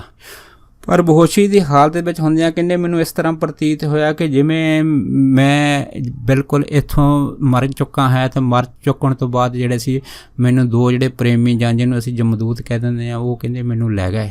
ਜਦੋਂ ਕਹਿੰਦੇ ਮੈਨੂੰ ਲੈ ਕੇ ਜਿਹੜੇ ਸੀ ਉਹ ਜਾ ਰਹੇ ਸੀਗੇ ਤਾਂ ਰਸਤੇ ਦੇ ਵਿੱਚ ਕਹਿੰਦੇ ਫਿਰ ਮਹਾਂਪੁਰਖਾਂ ਮੈਨੂੰ ਦਰਸ਼ਨ ਦਿੱਤੇ। ਜਦੋਂ ਕਹਿੰਦੇ ਮਹਾਂਪੁਰਖ ਜਿਹੜੇ ਸੀ ਉਹਨਾਂ ਨੇ ਮੈਨੂੰ ਦਰਸ਼ਨ ਦਿੱਤੇ ਅਤੇ ਕਹਿੰਦੇ ਮਹਾਂਪੁਰਖਾਂ ਨੂੰ ਦੇਖਦੇ ਸਾਰੇ ਜਿਹੜੇ ਮੌਜੂਦ ਸੀ ਕਹਿੰਦੇ ਮੈਨੂੰ ਛੱਡ ਕੇ ਚਲੇ ਗਏ ਤੇ ਜਦ ਮੈਨੂੰ ਕਹਿੰਦੇ ਹੋਸ਼ ਆਈ, ਮੈਂ ਕੀ ਦੇਖਿਆ ਕਿ ਮੇਰੀਆਂ ਜਿਹੜੀਆਂ ਦੋਨੇ ਲੱਤਾਂ ਸੀਗੀਆਂ, ਦੋਨੇ ਬਾਹਾਂ ਸੀਗੀਆਂ ਗੋਡਿਆਂ ਵਾਲੇ ਪਾਣੀ ਦੇ ਵਿੱਚ ਸੀਗੀਆਂ। ਤੇ ਪਰ ਕਹਿੰਦੇ ਫਿਰ ਮੈਂ ਉਹਨਾਂ ਨੂੰ ਜਦ ਦੇਖਿਆ ਤੇ ਮੈਨੂੰ ਆਪਣੇ ਆਪ ਦੇ ਵਿੱਚ ਉਸ ਟਾਈਮ ਇੰਨੀ ਅੰਦਰ ਸ਼ਕਤੀ, ਐਨਰਜੀ, ਜਿਹੜੀ ਤਾਕਤ, ਬਿਜਲੀ ਵਰਗੀ ਅੰਦਰ ਆਈ ਆ। ਤੇ ਮੈਂ ਆਪਣੇ ਬੱਚਿਆਂ ਨੂੰ ਕਹਿਤਾ ਸੀਗਾ ਕਿ ਮੈਂ ਠੀਕ ਹਾਂ ਹੁਣ। ਤੇ ਉਸ ਤੋਂ ਬਾਅਦ ਫਿਰ ਸਰਦਾਰ ਬੱਗਾ ਸਿੰਘ ਜਿਹੜੇ ਸੀਗੇ ਉਹ ਬਿਲਕੁਲ ਠੀਕ ਹੋ ਗਏ ਸੀਗੇ। ਉਸ ਤੋਂ ਬਾਅਦ ਇੱਕ ਬੱਗਾ ਸਿੰਘ ਦਾ ਛੋਟਾ ਭਰਾ ਸੀਗਾ ਜਿਹਦੇ ਔਲਾਦ ਨਹੀਂ ਸੀ ਹੁੰਦੀ। ਇਹ ਫਿਰ ਜਿਹੜੇ ਸਰਦਾਰ ਬੱਗਾ ਸਿੰਘ ਸੀਗੇ ਇਹ ਆਪਣੇ ਛੋਟੇ ਭਰਾ ਨੂੰ ਲੈ ਕੇ ਮਹਾਂਪੁਰਖਾਂ ਦੇ ਚਰਨਾਂ 'ਚ ਆਏ ਆ ਤੇ ਉਹਨਾਂ ਨੂੰ ਬੇਨਤੀ ਕੀਤੀ ਕਿ ਮੇਰੇ ਜਿਹੜਾ ਛੋਟਾ ਭਰਾ ਇਹਦੇ ਔਲਾਦ ਨਹੀਂ, ਤੁਸੀਂ ਕਿਰਪਾ ਕਰੋ, ਤੁਸੀਂ ਕੀ ਕੁਛ ਨਹੀਂ ਕਰ ਸਕਦੇ ਤੇ ਇਹਦੇ ਔਲਾਦ ਹੋ ਜਾਵੇ। ਹੁਣ ਮਹਾਂਪੁਰਖਾਂ ਦਾ ਸਰਦਾਰ ਬੱਗਾ ਸਿੰਘ ਹੁਣਾਂ ਨਾਲ ਕਾਫੀ ਪ੍ਰੇਮ ਸੀਗਾ ਤੇ ਫਿਰ ਮਹਾਂਪੁਰਖਾਂ ਨੇ ਚਲੋ ਕਹਿੰਦੇ ਜੋ ਸ਼ਰਨ ਆਵੇ ਤੇ ਸਕੰਠ ਲਾਵੇ। ਮਹਾਂਪੁਰਖ ਕਹਿਣ ਲੱਗੇ, ਕਹਿੰਦੇ ਭਾਈ ਬਈ ਦੇਖੋ ਮਾਲਕ ਜਿਹੜਾ ਉਹ ਜ਼ਰੂਰ ਭਲੀ ਕਰੇਗਾ। ਜਦ ਇਹ ਕਹਿਣ ਦੀ ਢੇਰ ਹੈ ਤਾਂ ਮਹਾਂਪੁਰਖਾਂ ਨੇ ਨਾਲ ਇਹ ਵੀ ਕਹਿਤਾ, ਕਹਿੰਦੇ ਤੁਸੀਂ ਇਸ ਤਰ੍ਹਾਂ ਕਰੋ ਕਿ ਇੱਕ ਉੱਥੇ ਜੱਟੂ ਰਾਮ ਇੱਕ ਵੈਦ ਹੈਗਾ, ਤੁਸੀਂ ਉਹ ਤੋਂ ਇੱਕ ਦਵਾਈ ਦੀ ਪੂੜੀ ਲੈ ਲਿਓ ਤੇ ਇਹਦੀ ਜਿਹੜੀ ਘਰ ਵਾਲੀ ਆ ਦੇਵੀ, ਇਸ ਨੂੰ ਖਿਲਾ ਦਿਓ। ਇਹ ਕਹਿ ਕੇ ਮਹਾਂਪੁਰਖਾਂ ਨੇ ਸਰਦਾਰ ਬੱਗਾ ਸਿੰਘ ਤੇ ਉਹਦੇ ਭਰਾ ਨੂੰ ਤੋਰ ਦਿੱਤਾ। ਤੇ ਉਹੀ ਗੱਲ ਹੋਈ ਆ, ਇਹਨਾਂ ਨੇ ਉਸ ਵੈਦ ਜਿਹੜਾ ਮਹਾਂਪੁਰਖਾਂ ਨੇ ਦੱਸਿਆ ਸੀਗਾ ਉਹਦੇ ਤੋਂ ਪੂੜੀ ਲੈ ਕੇ ਤੇ ਇਹ ਜਿਹੜਾ ਸਰਦਾਰ ਬੱਗਾ ਸਿੰਘ ਸੀ ਉਹਦੇ ਛੋਟੇ ਭਰਾ ਦੀ ਘਰਵਾਲੀ ਨੂੰ ਖਿਲਾਤੀ। ਬਸ ਸਮਾਂ ਐਸਾ ਹੋਇਆ ਉੱਤੇ ਕਿਰਪਾ ਹੋ ਗਈ। ਜਦ ਕਿਰਪਾ ਹੋਈ ਤੇ ਜਦੋਂ ਬੱਚੇ ਦਾ ਜਿਹੜਾ ਸੀਗਾ ਉਹ ਪੈਦਾ ਹੋਣ ਦਾ ਸਮਾਂ ਆਇਆ ਤੇ ਇਹਨਾਂ ਦੇ ਜਿਹੜੀ ਸੀ ਘਰੋਂ ਇਹਨਾਂ ਦੀ ਜਿਹੜੀ ਤਬੀਅਤ ਸੀਗੀ ਉਸ ਟਾਈਮ ਥੋੜ੍ਹੀ ਜ਼ਿਆਦਾ ਖਰਾਬ ਹੋ ਗਈ। ਜਦ ਹੌਸਪੀਟਲ ਲੈ ਕੇ ਗਏ ਤੇ ਇਹਨੂੰ ਜਿਹੜਾ ਸੀ ਡਾਕਟਰਾਂ ਨੇ ਪ੍ਰਸ਼ਨ ਕਰਕੇ ਜਿਹੜਾ ਸੀਗਾ ਇਹ ਬੱਚਾ ਜਿਹੜਾ ਸੀਗਾ ਇਹਨੂੰ ਇਹਦੇ ਪੇਟ ਦੇ ਵਿੱਚੋਂ ਫਿਰ ਜਦ ਬਾਹਰ ਕੱਢਿਆ, ਜਦ ਡਾਕਟਰਾਂ ਨੇ ਚੈੱਕ ਕੀਤਾ, ਕੀ ਦੇਖਿਆ ਤੇ ਡਾਕਟਰ ਕਹਿਣ ਲੱਗੇ ਕਿ ਸਾਨੂੰ ਲੱਗਦਾ ਕਿ ਬੱਚੇ ਦੇ ਵਿੱਚ ਸਾਹ ਸੱਤ ਨਹੀਂ ਹੈ। ਜਦ ਇੰਨੀ ਕਹਿਣ ਦੀ ਢੇਰ ਸੀ ਤੇ ਇਹਨਾਂ ਦਾ ਛੋਟਾ ਭਰਾ ਫਿਰ ਉਸ ਟਾਈਮ ਭੁੱਬਾ ਮਾਰ ਕੇ ਰੋਇਆ ਕਿ ਦੇਖੋ ਮਹਾਂਪੁਰਖਾਂ ਨੇ ਕਿਰਪਾ ਕੀਤੀ ਆ ਤੇ ਸਾਡੇ ਘਰ ਪੁੱਤਰ ਦੀ ਦਾਤ ਵੀ ਦਿੱਤੀ ਆ ਪਰ ਬੱਚਾ ਵੀ ਦਿੱਤਾ। ਡਾਕਟਰ ਕਹਿੰਦੇ ਕਿ ਇਹਦੇ ਵਿੱਚ ਕੋਈ ਸਾਹ ਸੱਤ ਨਹੀਂ ਹੈ। ਤੇ ਇਹਨਾਂ ਦੇ ਛੋਟੇ ਭਰਾ ਨੇ ਮਹਾਂਪੁਰਖਾਂ ਦੇ ਜਿਹੜੇ ਸੀਗੇ ਉਹ ਚਰਨਾਂ ਦਾ ਧਿਆਨ ਧਰ ਕੇ ਅੰਦਰ ਹੀ ਅੰਦਰ ਅਰਦਾਸਾਂ ਕਰਨੀਆਂ ਸ਼ੁਰੂ ਕਰ ਦਿੱਤੀਆਂ ਕਿ ਸੱਚੇ ਪਾਤਸ਼ਾਹ ਤੁਸੀਂ ਇੰਨੇ ਸਾਲਾਂ ਬਾਅਦ ਤੁਸੀਂ ਸਾਡੇ 'ਤੇ ਕਿਰਪਾ ਕੀਤੀ ਆ, ਤੁਸੀਂ ਬੱਚੇ ਦੀ ਦਾਤ ਵੀ ਦਿੱਤੀ ਆ, ਪਰ ਡਾਕਟਰ ਕਹਿੰਦੇ ਆ ਕਿ ਇਹਦੇ ਵਿੱਚ ਕੋਈ ਸਾਹ ਸੱਤ ਨਹੀਂ ਹੈ, ਕਿਰਪਾ ਕਰੋ, ਤੁਸੀਂ ਕਿਰਪਾ ਕਰੋ ਸਾਡੇ 'ਤੇ ਤਾਂ ਜੋ ਸਾਡੇ ਘਰ ਦੀ ਜਿਹੜੀ ਹੈ ਇਹ ਆਸ ਦਾ ਦੀਵਾ ਹੈਗਾ ਇਹ ਬੁਝ ਨਾ ਜਾਵੇ। ਜਦੋਂ ਬੜੀ ਅਧੀਨਤਾ ਦੇ ਨਾਲ ਇਹਨਾਂ ਦਾ ਜਿਹੜਾ ਛੋਟਾ ਭਰਾ ਸੀਗਾ ਜਦੋਂ ਬੇਨਤੀਆਂ ਕਰਨ ਲੱਗਾ, ਕੁਦਰਤੀ ਡਾਕਟਰਾਂ ਦੇ ਮਨ ਵਿੱਚ ਆਈ ਕਿ ਇਹ ਜਿਹੜਾ ਬੱਚਾ ਹੈਗਾ ਜਿਸ 'ਚ ਸਾਹ ਸੱਤ ਚੱਲ ਨਹੀਂ ਰਿਹਾ, ਥੋੜ੍ਹਾ ਜਿਹਾ ਇਹਨੂੰ ਚੈੱਕ ਕਰਕੇ ਦੇਖ ਲੈਂਦੇ ਆ। ਇਹ ਕਰਕੇ ਇਹਨਾਂ ਮਹਾਂਪੁਰਖਾਂ ਨੇ ਦੇਖੋ ਦ੍ਰਿਸ਼ਟੀ ਤਾਂ ਮਹਾਂਪੁਰਖਾਂ ਦੀ ਹੁੰਦੀ ਆ, ਪਰ ਡਾਕਟਰ ਨੇ ਉਹਨਾਂ ਟਾਈਮਾਂ ਦੇ ਵਿੱਚ ਇੱਕ ਰਬੜ ਦੀ ਛੋਟੀ ਜਿਹੀ ਨਾਲੀ ਜਿਹੜੀ ਸੀ ਬੱਚੇ ਦੇ ਪਿੱਠ 'ਤੇ 3 ਵਾਰ ਮਾਰੀ। ਜਦ ਮਾਰੀ ਆ ਤੇ ਇਹ ਬੱਚੇ ਦੀ ਜਿਹੜੀ ਸੀ ਰੋਣ ਦੀ ਆਵਾਜ਼ ਜਿਹੜੀ ਸੀ ਉਹ ਆਉਣੀ ਸ਼ੁਰੂ ਹੋ ਗਈ। ਇਹ ਦੇਖ ਕੇ ਡਾਕਟਰ ਜਿਹੜੇ ਸੀ ਬੜੇ ਹੈਰਾਨ ਹੋਏ। ਉਹ ਕਹਿਣ ਲੱਗੇ ਕਿ ਪਹਿਲਾਂ ਇਹਦੀ ਧੜਕਣ ਜਿਹੜੀ ਸੀ ਤਕਰੀਬਨ ਬੰਦ ਹੋਣ ਦੇ ਕਰੀਬ ਸੀਗੀ ਤੇ ਇਹਦਾ ਸਾਹ ਸੱਤ ਵੀ ਸਾਨੂੰ ਨਜ਼ਰ ਨਹੀਂ ਸੀ ਆ ਰਿਹਾ, ਪਰ ਦੇਖੋ ਇਹ ਜਿਹੜਾ ਬੱਚਾ ਸੀਗਾ ਇਹ 3 ਵਾਰੀ ਕਰਨ ਦੇ ਨਾਲ ਦੁਬਾਰਾ ਇਹਦੇ ਜਿਹੜੇ ਪ੍ਰਾਣ ਸ਼ੁਰੂ ਹੋ ਗਏ। ਪਰ ਉਸ ਟਾਈਮ ਇਹਨਾਂ ਦਾ ਜਿਹੜਾ ਛੋਟਾ ਭਰਾ ਸੀ ਉਹ ਹੀ ਜਾਣਦਾ ਸੀਗਾ ਕਿ ਇਹ ਸਾਰੀ ਘਟਨਾ ਦੇ ਪਿੱਛੇ ਮਹਾਂਪੁਰਖਾਂ ਦਾ ਜਿਹੜਾ ਮਿਹਰ ਭਰਿਆ ਹੱਥ ਹੈਗਾ, ਉਹਦੇ ਕਰਕੇ ਇਹਨਾਂ ਦੀ ਪੁੱਤਰ ਦੀ ਜਿਹੜੀ ਸੀ ਉਹ ਦੁਬਾਰਾ ਜੀਵਨ ਜਿਹੜਾ ਸੀਗਾ ਉਹਨਾਂ ਨੂੰ ਪ੍ਰਾਪਤ ਹੋ ਗਿਆ ਹੈ। ਸੋ ਇਹ ਹੈ ਮਹਾਂਪੁਰਖਾਂ ਦੇ ਜੀਵਨ ਦੇ ਜਿਹੜੇ ਇਹ ਅਗਲੇ ਜੋ ਪ੍ਰਸੰਗ ਕਥਾ ਵਿਚਾਰ ਹੈਗੀ ਆ ਦਾਸ ਨੇ ਆਪ ਸਾਰੀਆਂ ਸੰਗਤਾਂ ਨਾਲ ਸਾਂਝੀ ਕੀਤੀ ਹੈ। ਸੋ ਕਥਾ ਵਿਚਾਰ ਕਰਦੇ ਕਈ ਵਾਰ ਭੁੱਲਾਂ ਚੁੱਕਾਂ ਜਿਹੜੀਆਂ ਹੈਗੀਆਂ ਉਹ ਅਚਾਨਕ ਹੀ ਹੋ ਜਾਂਦੀਆਂ, ਸੋ ਆਪ ਸੰਗਤ ਬਖਸ਼ਣ ਯੋਗ ਹੈਗੀ ਆ। ਸੋ ਇਸ ਤਰ੍ਹਾਂ ਜਿਹੜੀ ਸੀ ਆਪਣੀ ਕਿਰਪਾ ਬਣਾ ਰੱਖਣੀ। ਸੋ ਅਗਲੇ ਪ੍ਰਸੰਗ ਜਿਹੜੇ ਹੈ ਦਾਸ ਆਉਣ ਵਾਲੀਆਂ ਕਥਾਵਾਂ ਦੇ ਵਿੱਚ ਆਪ ਸਾਰੀਆਂ ਸੰਗਤਾਂ ਦੇ ਨਾਲ ਸਾਂਝਾ ਕਰੇਗਾ। ਸੋ ਹੁਣ ਦਾਸ ਜਿਹੜਾ ਹੈਗਾ ਭੁੱਲਾਂ ਚੁੱਕਾਂ ਦੀ ਖਿਮਾ ਮੰਗਦਾ ਹੋਇਆ ਜੀ ਫਤਿਹ ਬੁਲਾਉਂਦਾ ਹੈਗਾ। ਫਤਿਹ ਬੁਲਾਓ ਜੀ। ਵਾਹਿਗੁਰੂ ਜੀ ਕਾ ਖਾਲਸਾ, ਵਾਹਿਗੁਰੂ ਜੀ ਕੀ ਫਤਿਹ।